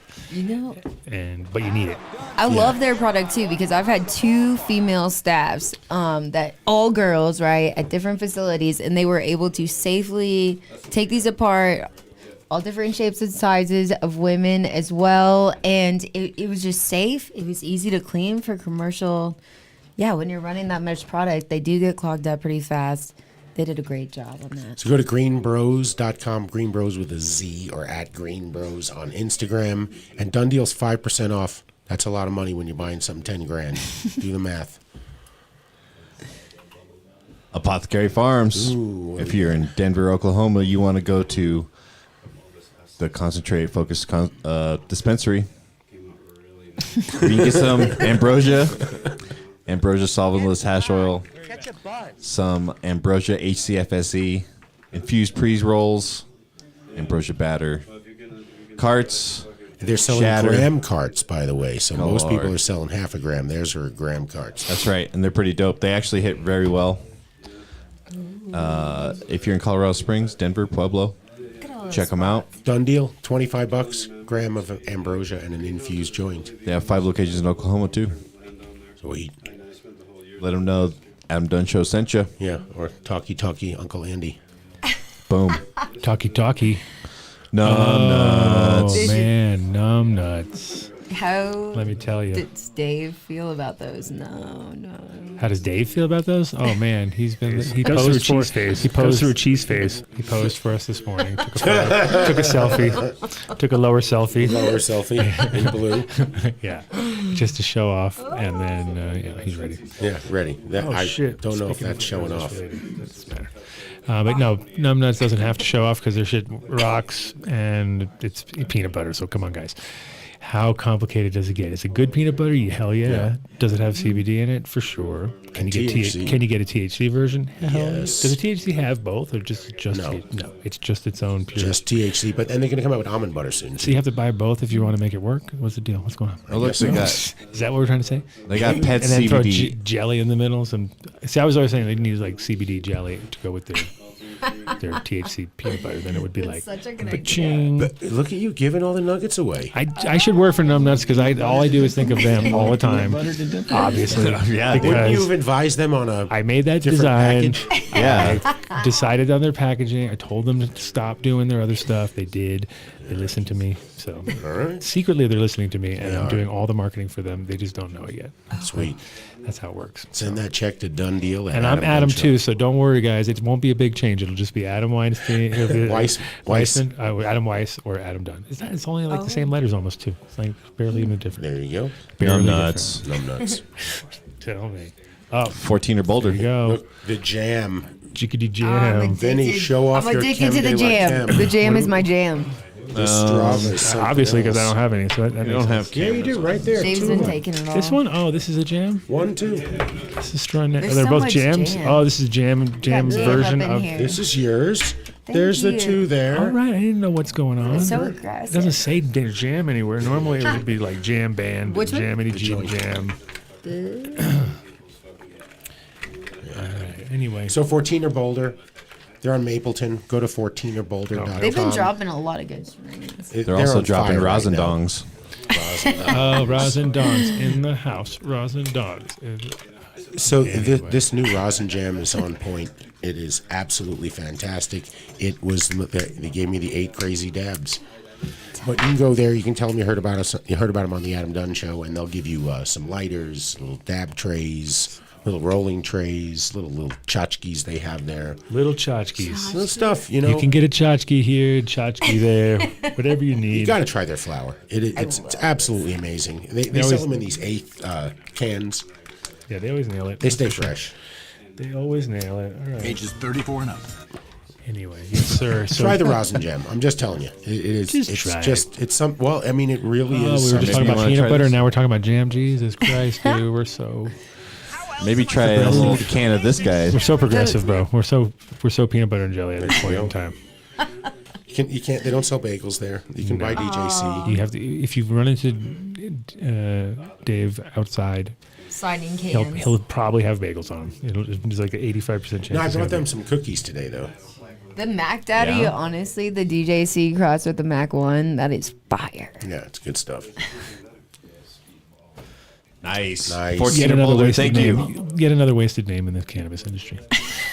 They could have named it something good, but they named it something after DJC. So. Wow. Ooh, fish shit. Hey, check this out. We got a new fish shit J-Lo drawing. Down here in the bottom corner. Double J-Lo now? This is double getting out of J-Lo. control. We can't have this. The whole thing's going to be all J-Lo. No, this cannot happen, guys. Sorry. We have room for at least 3 more J-Los on there, so That's get nice. working. No, Please. What about Vinny? Yeah, what about Vinny? Uncle Yeah, Vinny. why isn't Vinny no going? slouch. I think we're going to have to choose between He could be the a fish. two. He looks kind of fishy. No, Vinny scrubbed the internet of Is his it too image. hard? He can't even find what he looks like. No, he's just a hand these days. He's a hand. I just love how these girls actually have boobs. Facial. Right? You're like, that was Gosh. easy. Yeah. Taste the peanut butter and You guys need to Adam's keep- the Well, look at Help me with fucking. my profile pic. I could be a Look at little rosin leaner, dogs. honestly, Look but at rosin dogs. I know. Look at you. You're getting all lame now. I could get a little leaner there. Yeah, you That's can. nice. Hit the gym. Anyway, Lay off the but- peanut butter. Well, besides all the awesome imagery, Fish Shit makes a great product and is super easy to use. And it's just one simple thing. Just like I'm very jealous of companies that can do that. Just make one thing and make it right. Because it's like, man, that's so much easier. Right. Not easy because they have to ship out it all over the place. But that's the good part. And Cheddar Bob will never know. So that's pretty and much you don't the have best to worry part. That's the best part of it all. What they ordered, it's just how many. Yeah. No, if Cheddar, it's done deal at AdamDunnShow.com. Just send it there. We'll all see it. All of us together. We'll see it together. Like, hey, look at that. It popped in. And delete. No, and then Dave's going to delete it secretly and then be like, didn't see it. Didn't see anything. I was like, what? I swear to God I saw it. That's why I'm wondering where it's going. Check your spam folder. Did you see it? Did you see it, Mark? What? I Cheddar's looked. address. Did you Spam. ever? Have you I ever swear we ate have. spam? I'll look It's right somewhere now. in there, dude. It's somewhere. You like When? spam, When? Dave? Totally You strike is. me as a spam eater. That is the worst answer ever. It's somewhere in there. Dude, I don't know. That's how you can't I'll- answer that for information. It's I'll take a somewhere look. You in know there. what? We have to give away a light today, guys. Like, do you remember that? exciting Like, Yeah, but that's at the end of the show. It's Okay, like, cool. no. All right, cool. We still have an hour and 20 minutes or something like that, so No. we're good. All right. Anyways, No. Yes, we do. so fish shit. An hour officially, but you know how it is. Thank you, Fish Head Farms. No, but Mark's going to the club. Oh, you're going. Oh no! Are you going to the club today? Yeah, dude. You're going to see all your friends? In the club, we're all fam. Flurbs. It's his flam. Are you clubbing tonight? In the club, we're all fam. No. Yeah, that's where Mark said he's going. He's thought it was He's tomorrow. booked. He's booked. I thought it was He's booked tomorrow. all I'm booked. weekend. Are you booked all Yeah, weekend? I'm booked all weekend, He's dude. busy. We I saw him don't. I yesterday. can't hang out. It's on Yeah. fire out there. Everybody's going nuts. You guys got me 2 days in a row. That's pretty good. It's like Fish Shit is the same. It's on fire. on fire. Everything I've seen, killer. Use it on everything you're growing. You know where Exactly. Grow Generation is pushing Fish Shit right now so hard. So if you want some free samples, Grow Gen is like everywhere. So go there because they've got They it. don't pay. It's exploding everywhere. It's exploding. Well, I'm just It saying. used to. That's when I first came across it. Was I walked into what was previously chlorophyll, not any longer, but now is GrowGen. Yeah. And I was like looking around and I look up and I was like, dude, hey, your fish shit looks a little big. And it was like ready to explode. And they're like, oh no, it did it again. Like, because in the beginning you had a lot of issues because they didn't have the right caps. They didn't release any. And so the expansion of them would, and these guys put it like on the top. And so apparently the shit farts. It exploded off the top shelf. And I'm sure Rosin Dogs did the same thing. I'm sure it happened to him. Oh. So. He got fish in. It's so funny. Fish. So they've fixed it since then. So now it's all good. Yes. Everybody who sent us one of these photos here. They all want a gallon. They all want a liter. Or a liter, sorry. A liter of fish. First guy won $5. First guy won $5. See, GrowGen because we were has like, like we didn't know what was going small on, and then we were like, that's They kind of score too better much through money. the Adam Dunn We're show like, that's still. way too much. That was $500. $500. $500. No, now it's only 100. 100. So many people. Look at all those J-Los. And Rosendong. You guys are gonna have to pick between the two. I'm gonna vote for the one without the diaper. But that's getting to the point. That's the whole thing. That's We need actually a the whole diaper. point. You're not supposed to be like the chick on the beach with the thing. You're supposed to be pumping out some fucking good shit for us.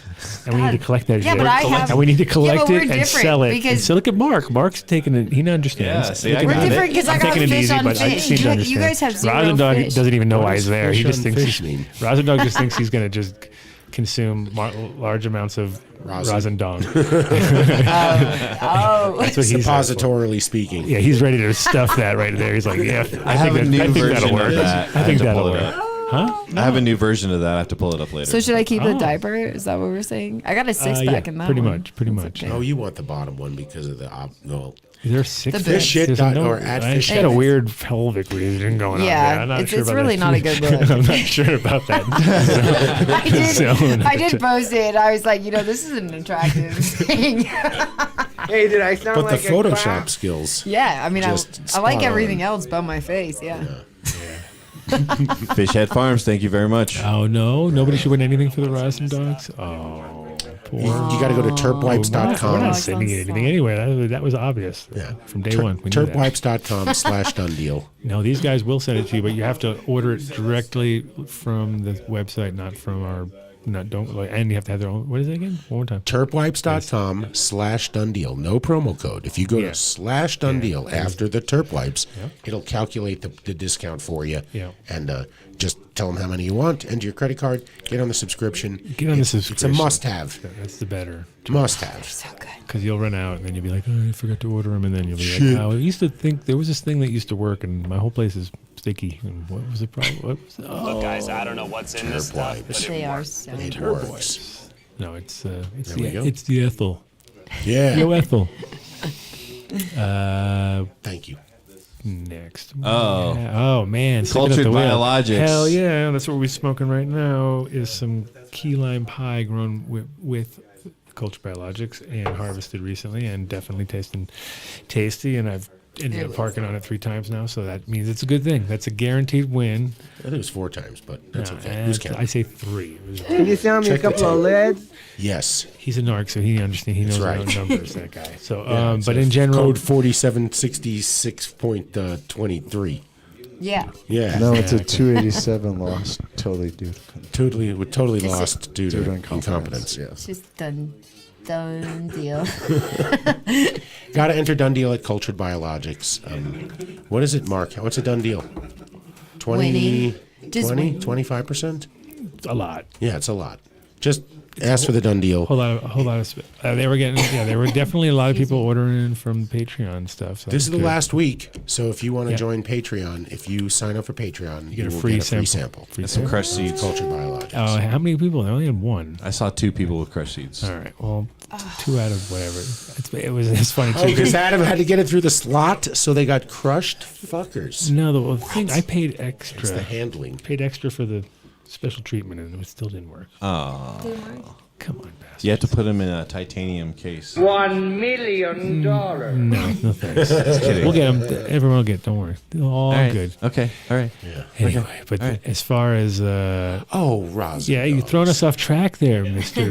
Dude, cultured biologics, bro. It's There fucking you tight go. as fuck. We're smoking some PK Blossom. Ooh. Oh, I'm just kidding. Key lime pie. So I don't know where you're at, Key but lime pie. it was, David Products. I'm sorry. you're just throwing names out there. Like I'm just sorry. Random. My bad. Just because he wants to leave early. No, I don't want to leave early. I'm trying to hang with y'all. I'll tell you, the Mercenary is one of those products that it's like it smells so good because it's just like a cinnamon base kind of. This smells nice. And as far as sesame oil, rosemary oil, cinnamon oil, clove oil, and peppermint oil. A whole lot of oil, definitely works. And it's light oils too, so it's not real heavy, and you don't get like this whole ridiculous, like the plants look like they've been shined right before, like then all of a sudden they're like not like you have to keep that going like a real pair of boots or something. You know, you're like, oh my god, I didn't do it for one day, and then they're like, and then they get all overdone. You know, you've been every single plant that's in her tent looks like that pretty much. Like it's been through that. It's been through that treatment. That's exactly how they look. You know, you know the look. But no, cultured biologic. This is what I've been growing, and people have been watching, and it's definitely working. So it's one of those. If you want to join the Patreon, you can check out a garden grown with cultured biologics. Just by this guy right here, and it's so far so good. And I've run a couple runs already, so I've seen it, and I was a little bit tame in the beginning too because I was just kind of like, I don't want to burn them. Not even burn. It was just kind of, I was following it, but at the same time I wasn't like really pushing. And then later he's like, oh dude, you could just crank it. You know what I mean? Oh, okay, well that makes way more sense because I was like, it looked beautiful, yield was okay, but it was like it could have been more, and it was also there was definitely room to work with it, and then all of a sudden the second time I did it was way better, and now I'm on the third time, so now I'm expecting. Now I'm just like, all right. But Brondo's got what plants crave. I'm getting comfortable with it, so we're gonna have Tim on the show soon because Tim's awesome, and his his knowledge is incredible. Plus, it's like he's definitely got a whole bunch of tricks up his sleeve that are going to come out in the next year, and I'm getting a chance to test him out, and those are also things we can check out on. If you're on Patreon, I'll be devolving secrets soon. Not today, but soon come. I have to talk to him about it. I told him to come down. What I want to do is have him come down to the farm when it gets like a couple more weeks in. We'll do a couple of things together. Nice. Then I can, because I'm like, you don't want to listen to me. You want to listen to him. He's definitely like, you're like, okay. No, he knows how to talk to plants, man. This key lime pie is spot on. Oh yeah, working good. Shout out to Uncut Bush. Look at that, number one fan. So number one fan. Thank you, Uncut. Did you get a sticky? You get a sticky. Get your little sticky. I gave him number one. Oh. Yeah, he got the number one fan sticker. Yes, sir. Lucky. Whoa. Wait, did you get That's one very of definitive too? right there, Adam. Oh no, Rosin Dogs gets nothing. Whoa, that's very definitive. He's not even on Patreon, is he, officially? Yes, he's not? No. We just give him the Zoom link? I think he's like breaking in or something like that. I'm gonna send him a card. Oh, please don't. You're going to send him some genetic material, lock of your hair he requested a few weeks ago. Yeah, you can do that. Yeah. Nice. Do that. Yeah. But yeah, in general, I hope everybody gets their swag. And then don't get fucking... If you got sent crushed seeds, fuck the post office. Just let us know. Blame the landlady. I blame the landlady too. Blame the landlady. It's all her fault.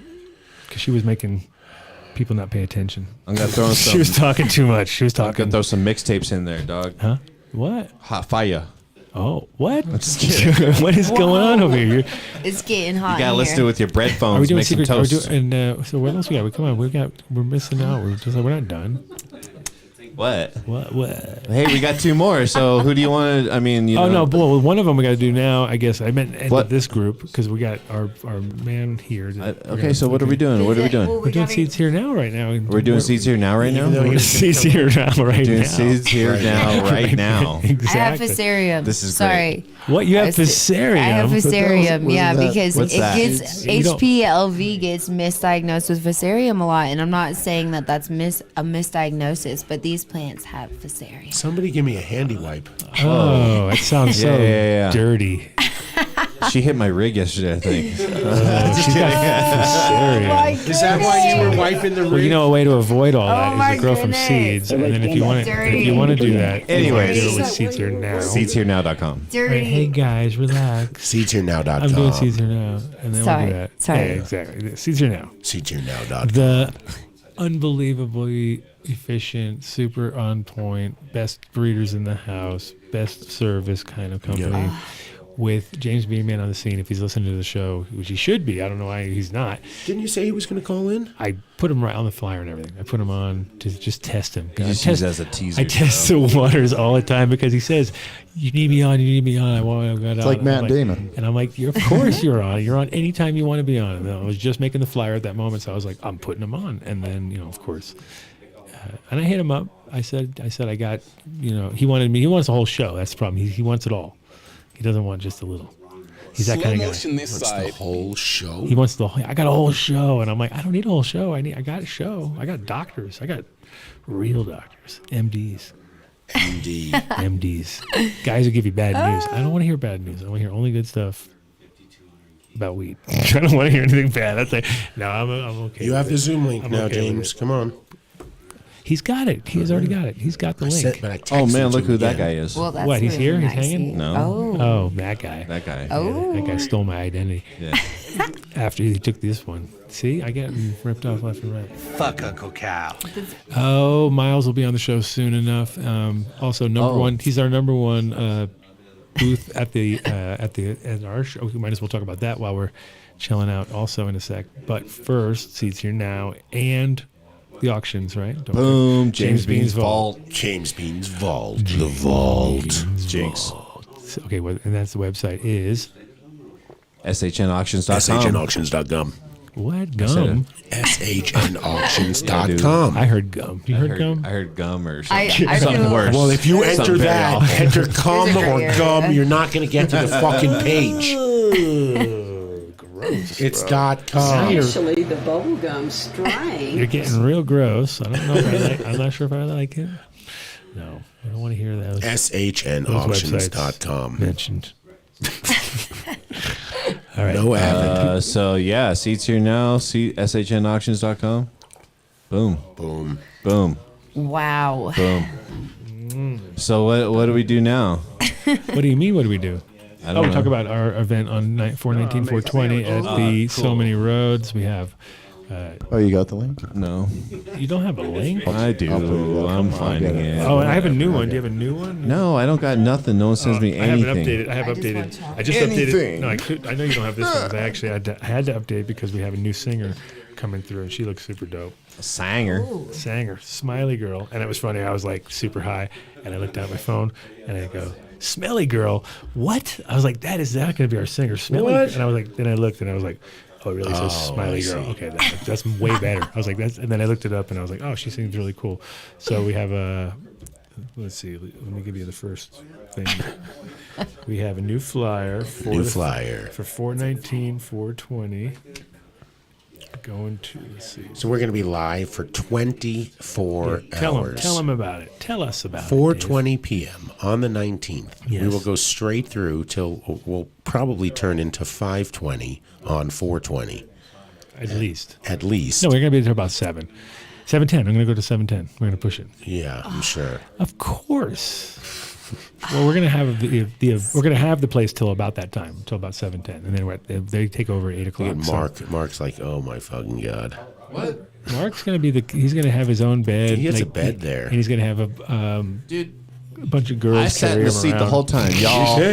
You crushed it last time, man. Yeah, crushed what? His eyebrow. He fell asleep a few times and peed a few times, but that was it. You didn't pee for 12 hours.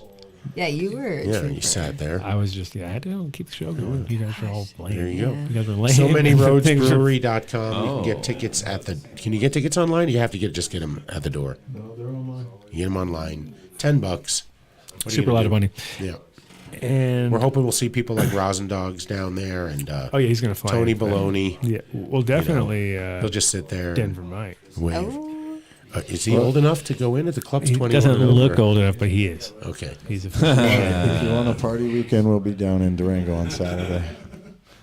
If you want a party. Saturday, that's tomorrow. No, I sent you a new It'll be that weekend. Oh, 420 dude. weekend. You sent me a new one. Stephen Persons will be down in.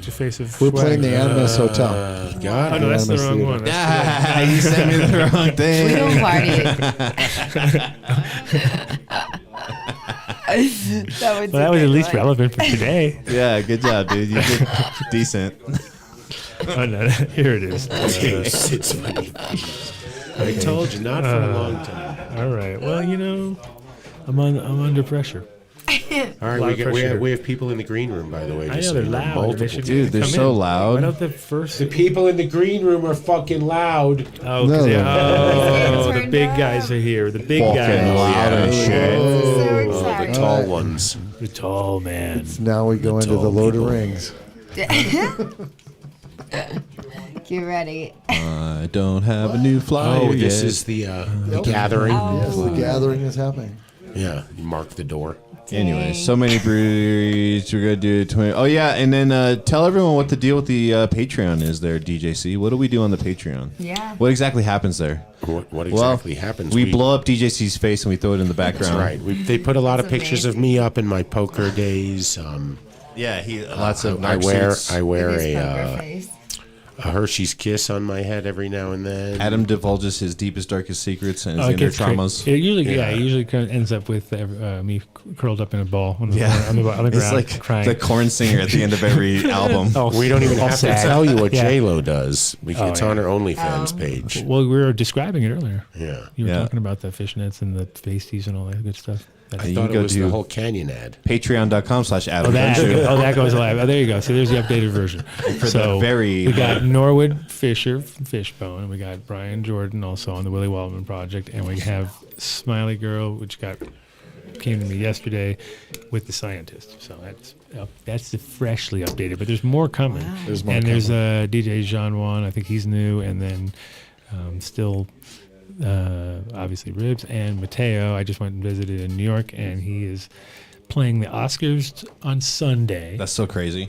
And then he's doing a whole bunch of other like crazy gigs while he's out there, and then he's gonna go back to New York, and he's gonna fly out to see us, and he'll be playing for us. And it's just always funny because it's like, man, he gets the best gigs. And then he shows up here. And then he comes to us, and it's always funny because it's like, is he going to bring an Oscar with him? But he's got 2 lammies with him. He's got 2 beautiful lammies to share with some nice high rollers. Ooh. So that should be an interesting at the Oscars, at the Academy Awards of the Oscars, whatever. It's like, oh yeah.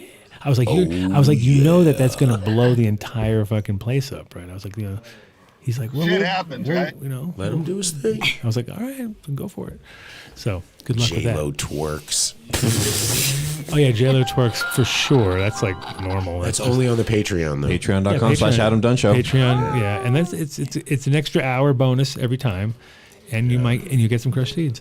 And it's the newest thing. And it's the only place to catch Shitty Jamie's Chicken Beer and Vinyl Hour. Nice. Oh, I got a nice one picked out. You might get in trouble in a minute with the chicken beer. Oh yeah, references. Yeah, they might be on that. Well, it's an homage, dude. He's been searched for shanks. Yeah. For a metal detector. All right. Well, let's get our guests. Hey, let's get some guests in here. Let's get the guests in here. This is great. Andy's fucking. Andy, do your fucking job. Stop holding your podcast. Andy's doing his own fucking podcast. Bring in our first guest. Bring in the tallest one. The tallest guy. Oh. ¿Dónde está el baño? The tall guy. Whatever. You got. Yo tengo un lápiz. Mi lápiz es amarillo. Who do you want first? Josh. Right here. The guy that's on the fucking flyer. What are you talking about? Oh, we don't want. Coming in after. Coming in hot. The guy that we promised the world. The guy on the flyer from La Plata. La Plata, the very Latino sounding guy who's 100% not the Latino guy. No, the other guy. The other guy.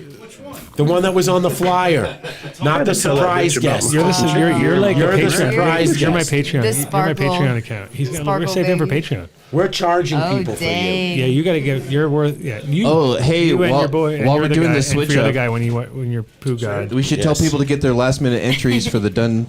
He can come later. He can come for the later Luminar light. Patreon. Yes, go send. You need to know the word of the month. And send us your name and phone number to dundeal@adamdunnshow.com. Oh, there he is. He's back. And write a Luminar contest in the subject line and tell Mark how wonderful he is because he picks the winners. Are you just by yourself right now? I got PooGod, and then the other two are coming. Is he washed his hands? No, man. You live by the poop, you die by the poop. Exactly. He's got to keep that good. microbiome we got going. Josh totally in duplicate there. What do you guys? How many Joshes do we need? I think one is cool, but if we want two, it's I had it all set up. Huh? Then he fucked it up. Yeah, he did. Oh, that's for his friend. What about his friend? Dude, this is okay. He's got the poo. You need a poo cam. That's first camera, and that has to go on Adam. We need a poo cam. So those three. Yeah. And this one, it can be those two. There you go. Yeah, I know. Keep moving. You're good. Cool. The production value of this show is amazing. And that's these guys, and I will fix that. There we go. Josh could get a drone out if we know and just have it fly around the room. And Didn't bring any. Come on. I know. I thought you should have on at all times. You need to be like the I have a drone guy. with me, just nothing else. Yeah. None of my other equipment. Well, that doesn't work. No. Okay. Well, welcome back. It's good to see That's y'all. a good one. LaPlata Labs, straight off the trade room floor. Yeah. Like we just took them off the floor. We brought all the stuff back to the hotel and then just Damn, came you straight guys, here. you guys nailed it. Yeah. I'm Not amazed. all the stuff back to the hotel, though. Everything. Yeah, you have to. It sucks when you're fucking dealing with that. That's for after. But the and those show, it's always crazy when you're like, because I've had so many super sloppy booths where I like brought every fucking thing in the kitchen sink because I live close enough, and then they're like, all right, you got 15 minutes to like break that shit down. You're like, just take me like 2 days to do that. I don't even know what you're talking about. And then You got 14 minutes now. You got in that situation where you're like, oh shit, they're really gonna close this place up. Oh my god, you're like dragging shit out. Was it mellow? Yeah, it was all right. It was a very well. I think everyone was pretty super. It was very comfortable. Super like it pro. wasn't. Yeah, exactly. 'Cause I've seen some hemp shows where there's like, how are they gonna even get all this shit? It depends on the venue, man. Oh, we had If the best. people, they run out and go, I'm a union. You can't fucking touch that. Put that box down. I have to pick that up for you. No, it wasn't that bad. Me and Vinny built a tent within the structure at the Canicon. Like it was like, was Canicon or was it? It was Indo Expo. It was Indo. Oh yeah, Indo Expo. Indo Expo, 30 and so by 30 tent I had a 30 by inside 30 the tent, you know, the old one from the Hood Lab, and we're like, can we set it up? And they're like, sure. And as we set it up, it was like it's very apparent that it was like way illegal because it's covering every fucking extinguisher, and it's like you can't have that. And I'm like, we had it all set up. We got permission. Yeah, we're like, they told us it's cool. Yeah. We said had to it's take okay. it. We took the top off and then just hung everything around. Of course. Yeah, it was a washout. But That was the anyway, last time anyone could have a tent inside of any sort. Yeah, we took it to the extreme. Broke it. We went from like Yes. maybe a 20 by 10 to a 30. What was it? 30 by 30. Yeah, 30 by 30. It was ridiculous. Anyway, The good old days. The good old days of breaking all the rules. Speaking of breaking all the rules, there we go. LaPlata Labs. LaPlata is no longer just a seed guy. Nope. Yeah, I'm tinkering a little bit. He's representing all sorts of fun guys. Oh, bump. Where's the sound effects? Come There's on. none. He said fun guys. We don't have a sound guy. Fun guy. He doesn't even know when we're off the rails. We're off the rails. He's like all sleeping, and we're like, "What? I thought we were off the rails now." Those are the guys that actually get called sound guys. I've got hate mail for you too, Vinny. So don't worry. Now it's going to be a toss up between you and Dave of who gets more annoyed by who the sound guy who's like, "You're stepping all over the people." Wrong. But he's going to get good. I swear he's going to get better. He's not going to use Bluetooth. No Bluetooth. One day. Bluetooth. That's why that sound was so hot. So you've been. You want a chocolate? Really fuck you up? So, They're really good though. Yeah, I'll take one. I'm down in like an hour. I gotta kind of mellow down. Mark, you want 3? you should take one. You should take one definitely for later before on tonight. coma. Yeah, pre-coma version. Yeah, right before it. Pretty much 20 minutes before you want your coma to occur. So Maybe at, 40. so at the NoCo, you guys had a booth, and was it a collective or was it one group? Just one group. Okay. Yep, we're all kind of combined now as one company is PooGod Colorado. So I don't know if you guys are familiar with any of the substrate companies or anything like that at all. Tell us the details. So PooGod was pretty much the main exotic guy who was producing all of the most Shit. exotic. Yeah, exactly, precisely, and came up with the proper formulation with each individual exotic manure. He's been doing it for years and years and years, and then kind of we all became friends and brothers, and And then we just kind of wanted to collaborate to expand and get bigger and bigger and bigger because the business is, that's where the whole mycology thing is going right now. Everybody's going there. So we wanted family in the mix, got all of us in the mix, and here we are. So now we're his Colorado division. So. And where's he based? Originally? Texas. Texas. Yep. And then he has people here doing working places here. People working. I'm shoveling shit. Nice. Yeah. That is nice. Yeah. I knew you'd finally come up somewhere. You have no idea. Go to the farm. I knew you'd move up. I knew you'd move up one day. I mean, honestly, it's amazing. What's it like to work with Mark? Oh. You just pop that in there. I thought you were maybe talking about some other Mark. Me too. I looked over and he didn't even respond. He was like, "What?" He's barely listening to the show. I was trying to see if he was but paying attention. I thought like maybe he worked with an actual Mark or some sort, and you're talking about I thought you were this. asking him too. Well, because that's what. Continue. No, so yeah, we're just trying to basically have a more centralized area. It's easier to ship to people, and since it's decriminalized here in Denver too, a lot more people are getting involved. Right. So instead We're of talking about mushrooms, not shit. Well, just to get people clear, they'd be like, "What is he? He was talking about shit, and now he said it's in legal. mycology. Are we legalizing shitting now? What's going on?" Mushrooms eat dead people, and live people eat dead mushrooms. Right? Yeah. So there you go. Circle of life. That's it. So it's Seriously. just helping the circle of life. I mean, so what substrates did you have? I noticed there were a lot of syringes. We brought, so yeah, those are our spores. The substrate, we brought elephant, camel, emu, donkey, mini horse, literally the list. Mini horse? Yeah, zebras. Donkey and mini horse? No, like, it goes on. Oh Like, my literally. goodness. Do you have a unicorn? I have a friend who has a mini cow I down the street. I got a mini cow down the street. One of those little.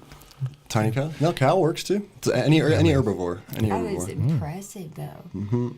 So basically, we've got some connects in the zoos around here in Colorado as well. And, Wow, you guys are like going deep. and farmers, yeah. Zebra? Wow. Yep. Sweet. Alligator?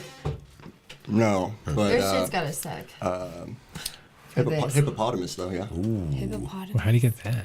Same. Carefully. Just the zoo. Yeah. So you guys just go clean their stalls? That's nice of you. And beneficial for everyone. How do you feel about dog?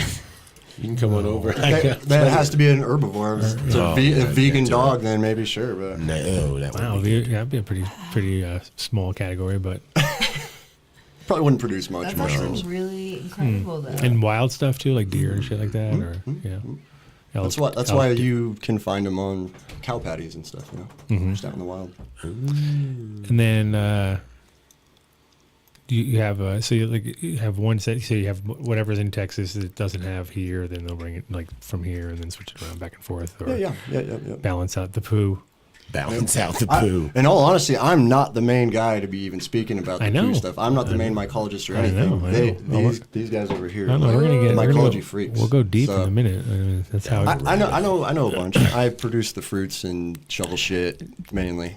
So take a little break from. So all the other so stuff. tell us a little switch over when how, because it's one of the things I think where a lot of cannabis people would love to pivot, but the problem is we kind of if even 10% of the people who grow cannabis started growing mushrooms, there'd be like 5,000% more mushrooms because they're so much more of a bigger producer in a shorter time frame once you get rolling, you know. So Yeah, and I've seen many people convert.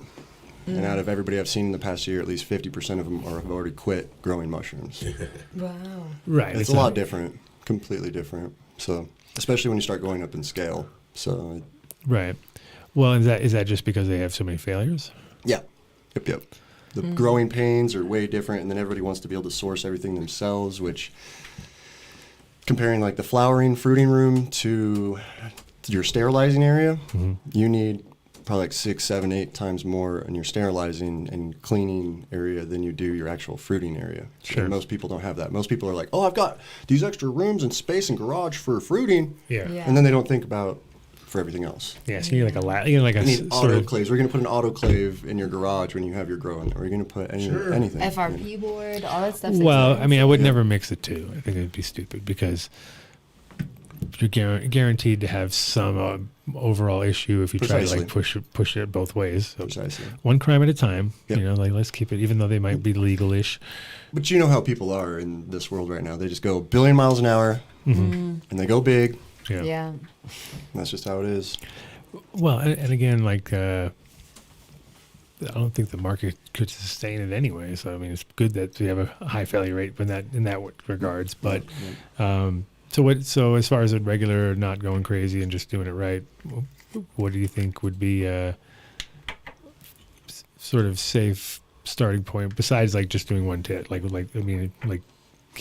think with grow lights that's pretty easy. Like I would say no more than 10 lights if you have no experience, because that would why would you know that's like already pushing it. That's like and even for one good grower, I think that's a good number. Like if you go more than that, you don't need a second person. But if you double that and then you start looking at like, well, why would you do that? And then you have 24 hours in a day, so you can double that, and then you could double that. It kind of never ends. It never ends, That's right? the formula everyone thinks works. Yeah.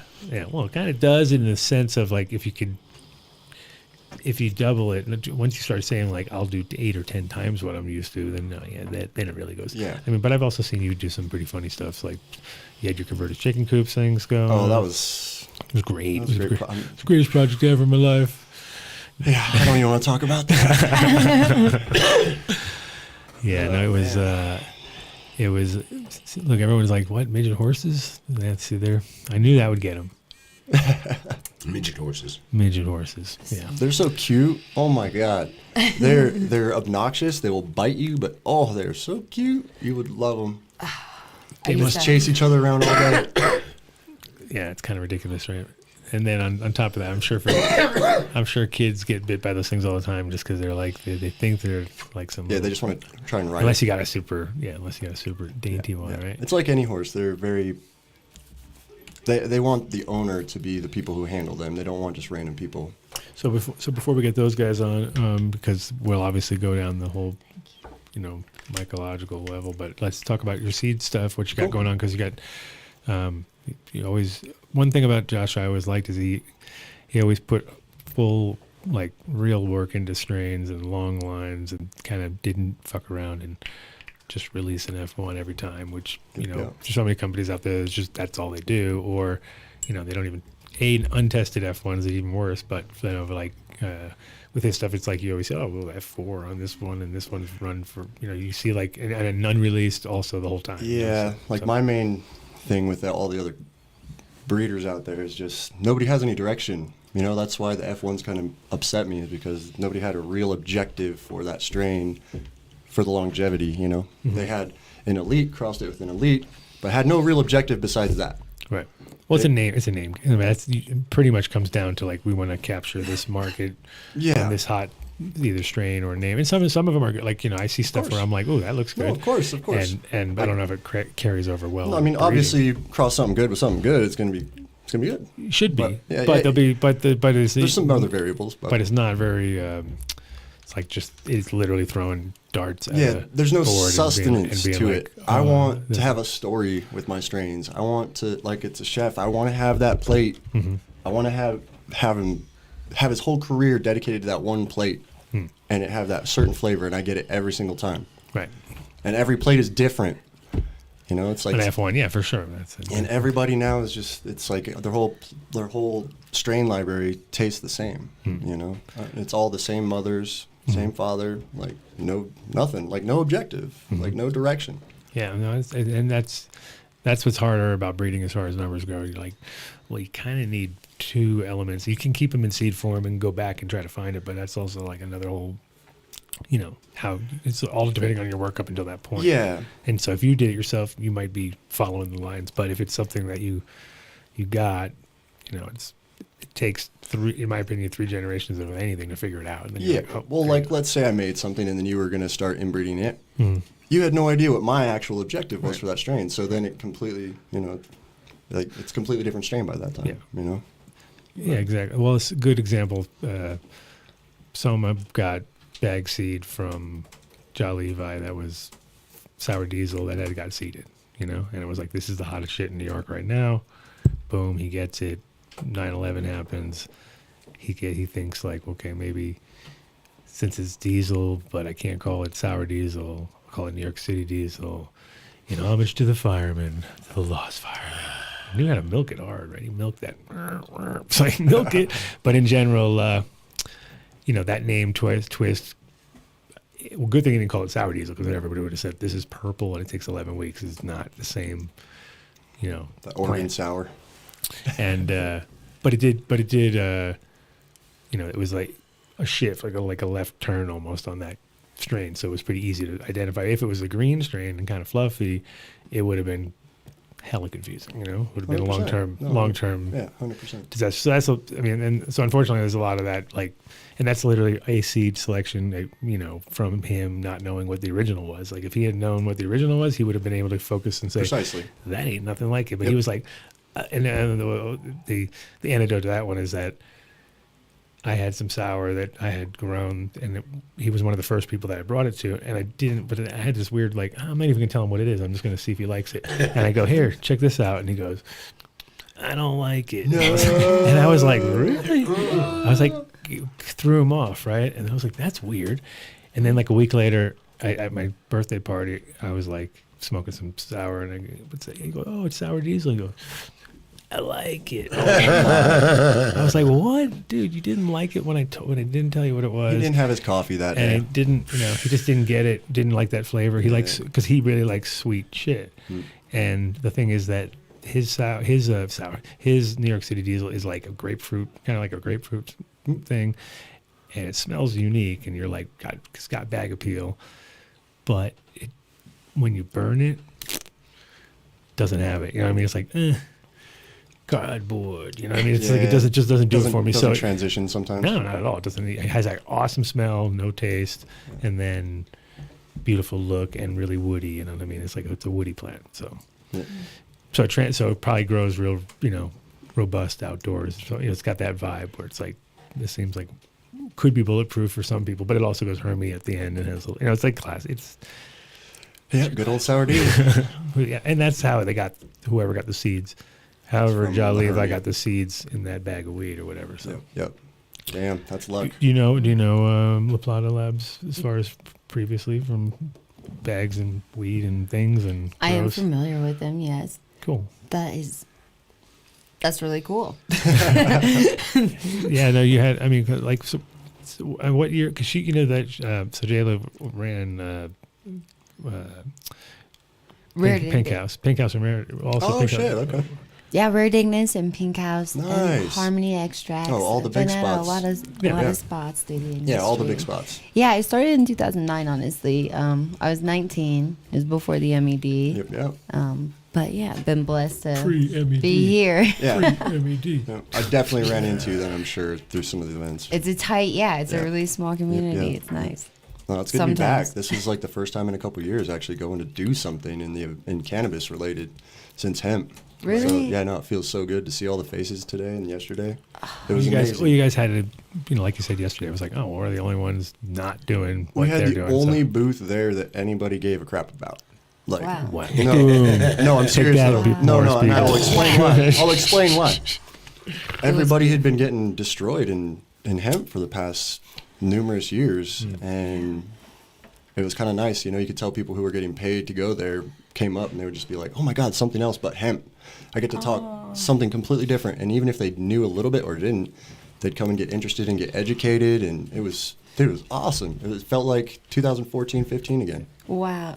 I worked with Agricor Labs. Have you ever heard of Agricor? And so I helped fix their commercial facility, and I worked with their lab on testing pesticides, applications, disease, and pest issues. And it's such a good experience to see that lab site. Honestly, with commercial cultivation, they have a 30,000 square foot grow. You're running into big obstacles, with like pest and disease issues. So I'm sure, with your... Yeah, it's pretty much number one. Pathogens and bacteria of sorts. That's the number one killer for everything right now. But Totally too. It's exactly what it smells. Tastes and smells like. Exactly. Except it's a little bit more fluffy and weird, but exact same thing. Yep. Dun, dun, dun, dun. But so what? So obviously you're not. You're still putting out some seeds and. Yeah, I'm totally. I'm gonna come back hard this year and the next year. Like I'm coming back. Like I took a few year break, kind of from the cannabis genetic world. Just honestly, the hemp kind of. I don't know, kind of fucked with me for a bit. Kind of like everybody else. I mean, you guys all went through it too. So now that I'm back, I'm ready to do some new collabs and get some new genetics. Well, the potential was there. It just wasn't like there was never. There was too many dishonest people in the industry. Yeah. And also just too much like crooks. Well, there's so much investment on the certain end that you would just like see like, okay, well they bought all these things, but we never even got to the phase that they needed to use those it. Yeah. So it's like you should have put the money on the front end Yeah. and then bought those at the end, but it was more like they were just wanted to, But last year I just had to make one phone call and everybody showed up and helped me harvest, man. Yeah. What am I going to do? Those days are gone. Yeah. Sir. But yeah, so that's good. We'll have like we talked about it when we were at your booth. I'm totally down to do some collabing. Bring some old school back to the public. Yeah, literally. And I think you're like me, where we just have all these fucking like projects sort of sealed in bags and things that just like I'll just pull out shit. There's another whole year's worth of time or 2 years worth of time each time. And so that'd be cool. We can definitely. Yeah, and we've got secret guests here, which you've already saw. So he's doing collabs with everybody. So he's whoring himself out. He's a big whore. He's a big whore. But he'll have to come.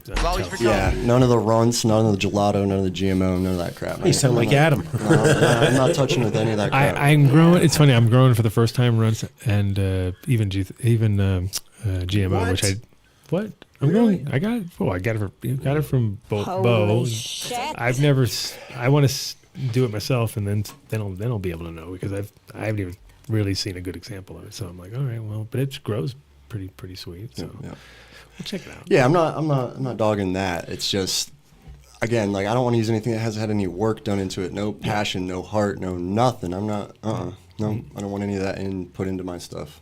I'm over it. I love that. Yeah, I want some sustenance behind the genetics for anything. It's that funny, I need. 95 rooftop.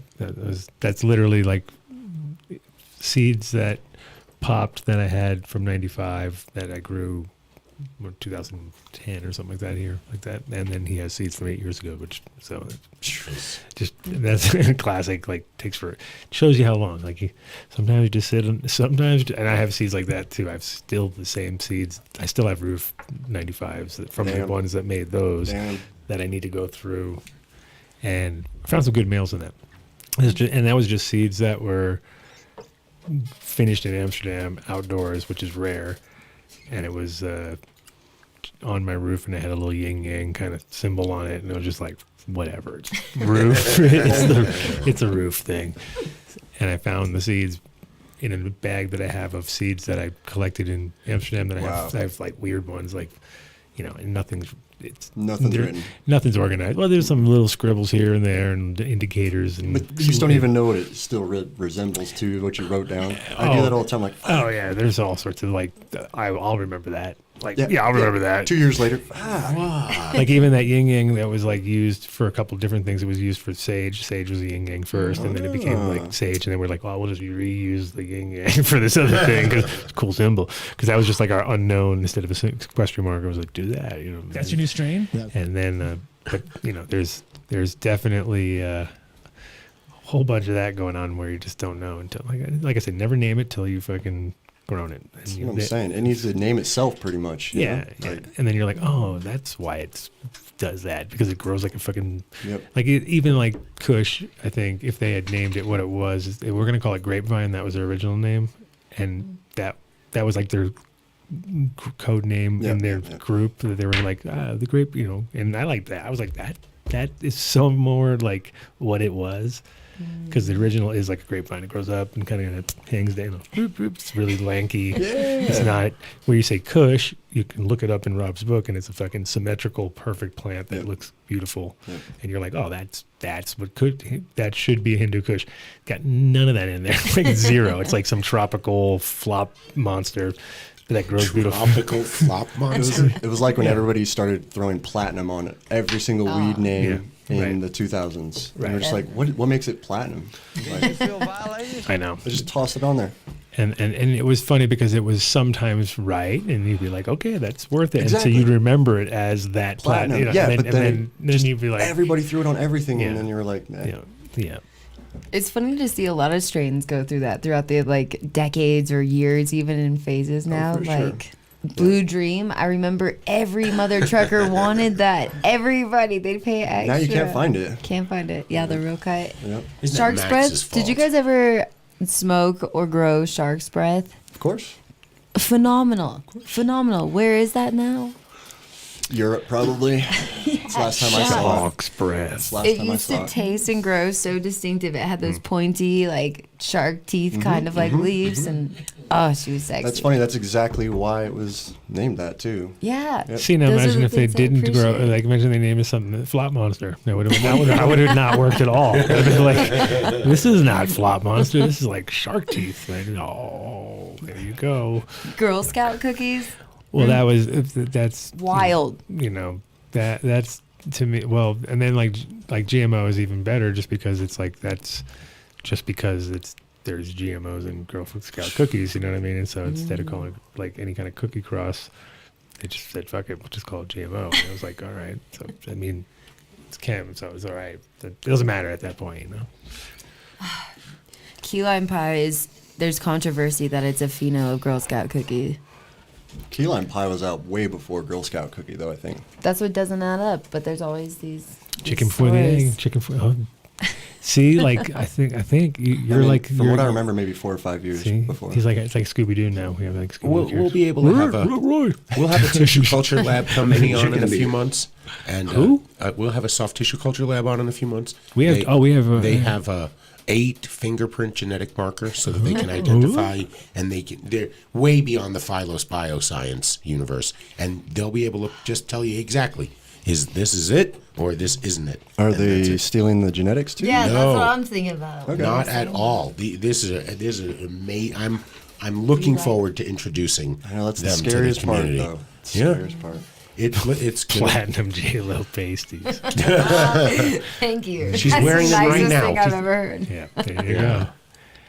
No, key lime is not cookies. So let's get your boys in here, since we only have a few minutes left before we go to Patreon. We gotta give away we're our partying. light. So we have to give away a light. Don't worry. Oh, that's right. It's cool. We're fine. We're gonna. Are we fine? And they Are can we come. really? And the thing is, with them, it's like, I mean, realistically, a Patreon deserves to hear it more than anybody. No, I'm just kidding. No, but we're gonna continue. So the whole idea is we do the show. We finish in about technically in 12 minutes, but then we do an extra hour, and that's on Patreon. So Okay. but we should have them come in have no before, dress code so we on can get them Patreon. all, get everyone Okay. like, man, I should probably join Patreon.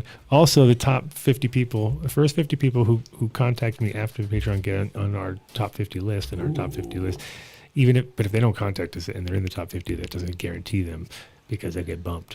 I'll bump their ass. Damn. I have their numbers. I have it. I can just.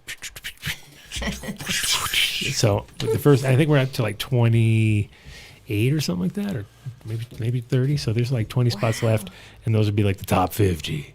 All right. So they want to be in the top 50, because then we're going to go to 420, and then at 420 we're going to change it to 710, and then at 710 we're going to change it to.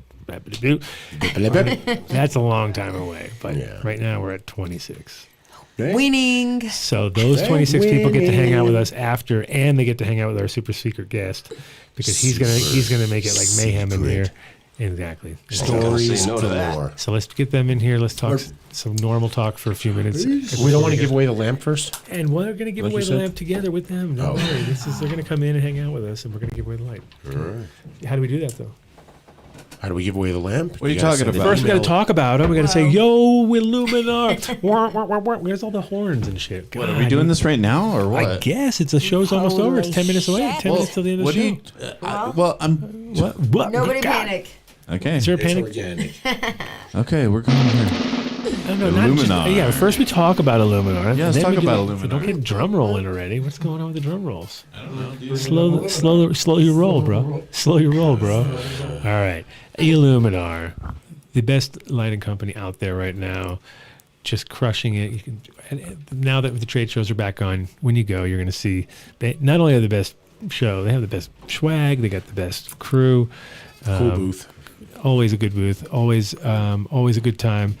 And then also they're quick to turn around. Just grab that seat right there, and then we'll figure it out an extra. We're gonna change the camera because we don't have enough space to keep it all wide. Otherwise, we'll be everyone can kind of see it on my camera here if we put it on here. So. Oh yeah, you just figure it out. That's all. You figure it out. Oh, like we got the whole crew. We got the whole this- crew coming. All right, we got to figure out angles. It's gonna be rough. It's gonna be rough. It's exciting. Yeah, you might have to share, or you're gonna have to add. Yeah, we're limited. PooGod and crew. We got the Poo Crew. The Poo Crew. You're making Andy feel small. He's not the biggest guy in the room anymore. I know. Are we able to even get close? You out-tatted him too, I think. So you guys we're gonna go into we're gonna do we're doing the light giveaway right now with Luminar lighting. You grower or just only mushrooms, or what's the deal? You're all over the place. I know Scott pretty well, so I know Luminar pretty good. Oh, you know Scott. Okay, see, then you can help us with the ad. Scott's a good guy. He's got a fucking great. He reps a great company, and their products are fucking on fire, right? Would you not agree? Yeah, they're great. Are you just doing mushrooms though right now, or are you doing weed? Yeah, just mushrooms. Yeah. Well, apparently they're doing some. I heard some work on that too, and I think that's the future right now. Is with a lot of that stuff is because now LEDs can be worked into the mix, and I mean you didn't need HIDs ever to grow mushrooms, right? So Yeah, no, you don't need any of that big stuff. But yeah, he was telling me about some LEDs they were working on for sure. Yeah, and it's it's cool. I think now that people are figuring out that there's all these other ways to use their craft work, because cannabis is also bottoming out on all the same energy that goes into it. It's just watching your value to be diminished every time. It's not a good feeling, and that's always been a grower's kind of nightmare. It's it doesn't change on the amount of work. It's just all of a sudden it's tighter to you might have to drop a product or two or change your whole formula just because it's not working anymore, so anyway, Luminar Lighting, one of our best sponsors and main sponsors. Also, every month we give away a lamp, which is an LED, and right now we're giving away the clone lamp, right? That's the Yep. Yeah, the IL8? No. No? That's 8 bars. Got it. Right. Got it. See the 8. The clone the lamp. 8, the bar and the 8 and the numbers. Yeah, there we go. Yeah.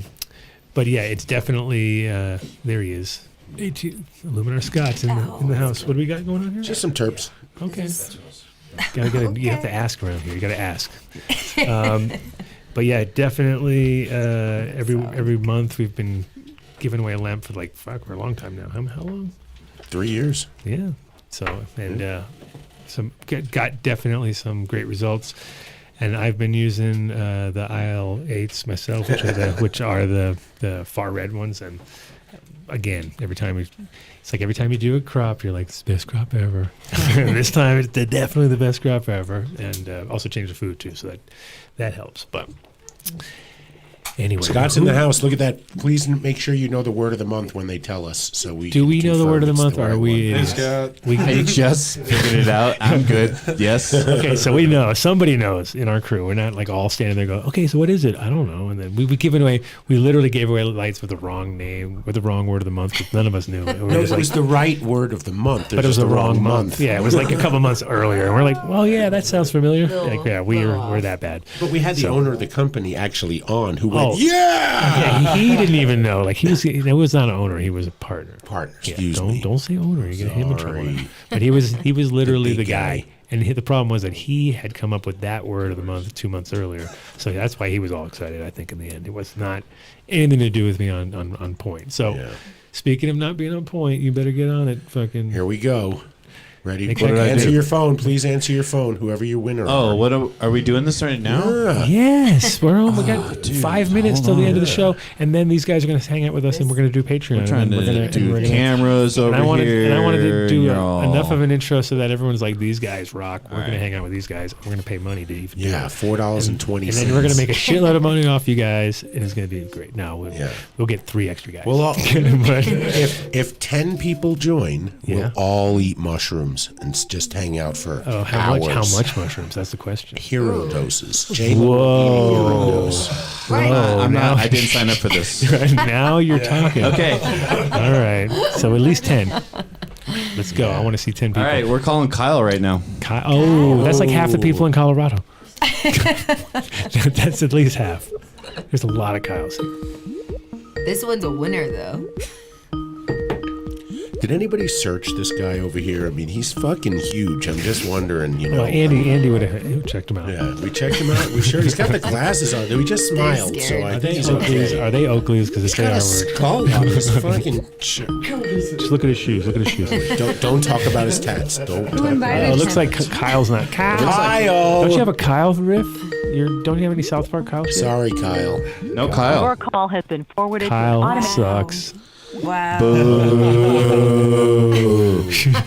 Could have had a light. Kyle. He's never gonna make it in life if he had. Next time. Think about what all the cannabis you could have grown. Okay. Well, who else? We're moving on. There we go. We're moving on. We're gonna give somebody else has a chance. Yeah, someone else has a chance. Mark's all the loss. He's like, it never works like that. It always works every time. I know. This is a. They just called back. Should we give them? Yes. You do? Yes. What do you think? Yeah. Yes. Because it's cheaper. Hello, is this Kyle? Yeah. Welcome. You're on the. We just called you a douchebag like 2 seconds ago. Yeah, we just called you a douchebag. We called you. You didn't answer. So you can't win. I did not say No, I'm sorry. We just called. Yeah, we answered to tell you you're not a winner. Yeah, we can't do it. It violates all the rules. Oh, the rules. Stuff. We follow all the rules. Yeah. No, we don't. All right. If he knows, I can't believe you called me. I was just on the porch with my girlfriend. I was like, "Hey, you never know. They might call me." And then my phone. Well, here we are. So what's the word of the month, Kyle? The word of the month? The word is EPAR. Yeah. Oh, Mark knows. So there we go. We had a winner. Okay, come on. Fuck you, Dave. Nice. All right, my friend Kyle. So yeah, thanks so much. Nice. You have a little spot ready to go with these for the clone lab? It's better than drugs. Yeah, absolutely. I just chopped down a couple plants on Monday. Sounds like good timing. I got some space available now. Okay, I like it, Picasso. Well, good. Well, we're gonna get you contacted with that. Yeah, I'm gonna send you an email, and we're gonna get you all hooked up with Illuminar, and they're gonna send you out a light. Awesome. Thanks so much, guys. Yeah, I'm Pete Pan on YouTube. Oh man, perfect. You got the crushed wait seeds. a second. Hold on. No. What are you talking about? He's talking some smack. No. I hope so. We have a sensitive spot. That's awesome. Well, that's a good bonus for the beans then. So that's awesome. Yeah, hell yeah. Thanks so much, guys. You're welcome. You're welcome. Use the lamp well. I will. All right, my friend. Thank you. Right on.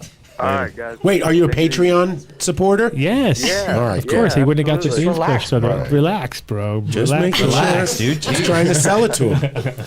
You three all have to join Patreon afterwards. So No, they get we're eat the mushrooms. I'm already in there. All right, my friend. Thank you, man. That's awesome. I'm glad you. All right. Glad you. Congratulations, dude. I'll send you an You email. and your lady have a good night. Yep. Tell her Thank there's you. real You winners. guys too. Real winners on the Adam Dunn Show. Tell her. Yeah, Tell real her. winners. This is the show that you should be watching. Yeah, you Show her, might like, win some more. stoners really win stuff. I'm telling you. Yeah. Today's podcast is sponsored by Illuminar lighting. All right, see you guys. All right. Peace out, man. Okay. You got. I can't believe you don't have a Kyle. Kyle. You should have that like ready to go. That should be like one of the hot buttons. It would be. I would imagine. This is my hot button. You, Dave. I know. I know. All right. Well, welcome, guys. I guess we kind of got them all squozed. Are they all squozed in? They're squozed into the picture. Hey, Luminar Lighting. Thank you. Thank you so much. Of course. Okay. Yeah, everyone's kind of here, right? I think so. Yeah, we got. Okay, I see now. You know what I mean? Cool. So, welcome, crew. How do we collectively call everybody? Because I know it's like 3 different groups, kind of all in Voltroned out. Got PooGod. PooGod, we all know. PooGod, we got figured out. Who else we got? I'm James. I've done stuff with Josh for years. So. Okay, you're Josh. You're working with the man over at LaPlata. So James, Josh, Are you the guy that lured him over to the other side and made him figure it out, or is it part of he dragged you along? I'd probably drug him a little bit. Okay, I get you. I drug him first. And who we got? And you can share that mic. I guess you share that mic. I'm Bear. I'm She Girls Fungi.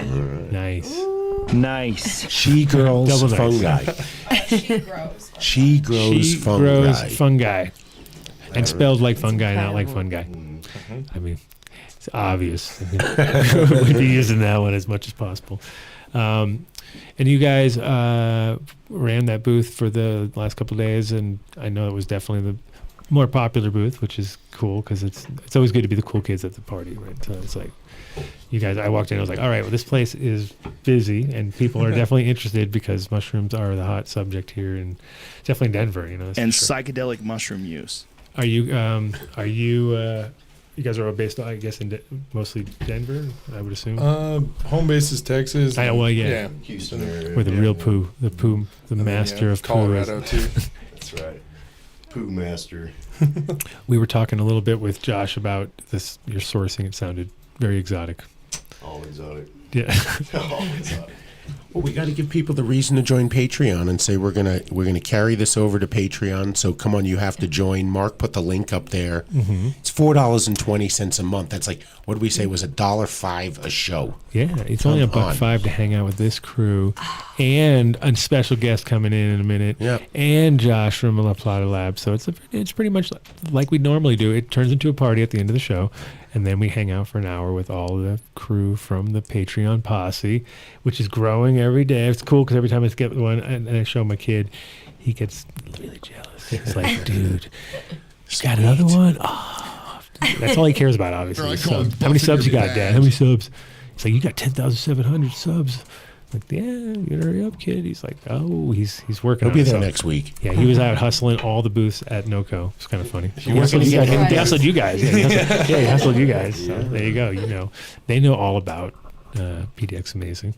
I think they were the latest victims at this point. So there you go. And Rosendog said it well. It's going to be a mushroom discussion. There would be a lot of mushrooms discussed. Yeah. Maybe some eaten. I think, yeah, see, basically every week without really trying, we've been managing to hold back at least one or two nuggets that we could like drop on Patreon to make everybody get like, well, that was worth $5. We have to make it worth $1.05. That's all we got to do. Right. If we can do that, if we could deliver you $1.05 of entertainment, we have won. Our surprise guest is worth it. And our surprise guest is going to make it already over the top. It's going to be like, ching, we did it. We did it. Yep. So Friday. Yeah. Thank you, MTI. Thank you, you're Vinny. It's pretty strange after that. Yeah. It's nice to be noticed. Yeah. So you want to hang out with PooGod and crew, you just got to check out us on Patreon. Yep. Take a 2-minute pee break, eat some cookies, maybe a bagel. Oh, yeah. We can do a little break now and have cookies. Yeah, do you guys have any cookies out there yet? Andy ate them all. Andy's a nightmare. He'll eat most of them. You got to watch out. He did. He did. I know. Yeah. He doubled up. He made them like sandwiches. I brought a babka too, though. All right. Bagels. You guys like bagels? When does he eat a bagel? Look at him. Come on. I bet he could put down a bagel or two. I don't think so. All right, guys. I'll see you over in Patreon. Thanks for watching the show. Pretty strange after that. Peace out, everybody. Peace see you next out. week. Oh, next week's going to be April Fool's Day with at Area 420. Area 420, 2 and crew. 2 and crew. 2 foos. 2 foos? 2 foos. I don't know. I was going to say 2 and a bunch of foos. So 2 foos. 2 foos. 2 foos. 2 foos. 2 foos at Area 420. Yeah. On April 1st. There you go. Yeah. Peace. Right, peace. Practically every one of the top 40 records being played on every radio station in the United States is a communication to the children to take a trip, to cop out, to groove. The psychedelic jackets on the record albums have their own. This is a special question.